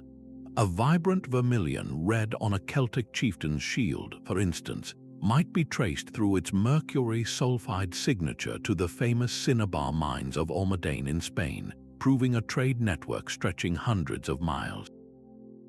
The use of lapis lazuli, a brilliant blue stone, in a medieval European illuminated manuscript buried with a bishop required a supply chain that began in a single remote mountain range in Afghanistan and passed through countless hands across continents before reaching its final resting place. Each pot of pigment found in an artist's tomb or each painted object placed as a grave good is a tiny dot on a map, and when we connect these dots, we see the outline of ancient globalization. A world connected not just by the trade of essential goods, but by the human desire for beauty, status, and the symbolic power of color. In the end, these vibrant remnants show us that the ancient world was anything but monochrome. It was a brilliant, technicolor landscape of meaning, where the very chemistry of the earth was transformed into a language of ritual, power, and eternal expression. As we've journeyed through these 26 revelations, it becomes clear that ancient cemeteries are not merely places of death, but vibrant repositories of life, capturing the full spectrum of human experience from love and creativity to innovation and resilience. These silent cities of stone and soil preserve stories that written history often overlooks, giving voice to ordinary people whose lives would otherwise be lost to time, safeguarding forgotten technologies that rewrite our understanding of ancient capabilities, and protecting lost ways of understanding the world that connect us to the spiritual and emotional landscapes of our ancestors. The next time you encounter an ancient burial site, whether it's a grand pyramid or a simple mound in a field, remember that you're looking at a multidimensional archive waiting to be read, a complex record that continues to transform our understanding of who we are and where we come from by revealing the universal threads of human experience that bind us across centuries. These sacred spaces teach us that history isn't just about kings and conquests documented on crumbling scrolls. It's about the artisan who took pride in burying his tools, the mother who placed a tiny pair of shoes in her child's grave, the community that cared for a disabled member for years, and the countless ordinary people who expressed their deepest hopes and fears through the objects chose to accompany them into eternity. Each revelation we've explored, from social structures encoded in grave goods to global trade networks revealed by exotic materials, from musical traditions preserved in silent instruments to emotional lives glimpsed through personal keepsakes, contributes to a more democratic and complete understanding of our shared human journey. These cemeteries remind us that every culture, no matter how distant or different, grappled with the same fundamental questions about life, death, love, and meaning that we face today. I'm genuinely curious to know which of these 26 revelations resonated most deeply with you. Was it the sophisticated medical knowledge shown by healed fractures and trepanation, the incredible evidence of ancient globalization through traded goods, or perhaps the poignant emotional connections revealed by personal items placed with care? Share your thoughts in the comments below about which discovery changed your perspective on these ancient resting places. If you've enjoyed this journey into history's hidden dimensions and want to explore more mysteries from the past, make sure to subscribe and hit the notification bell so you don't miss our next adventure into the fascinating stories waiting to be uncovered just beneath the surface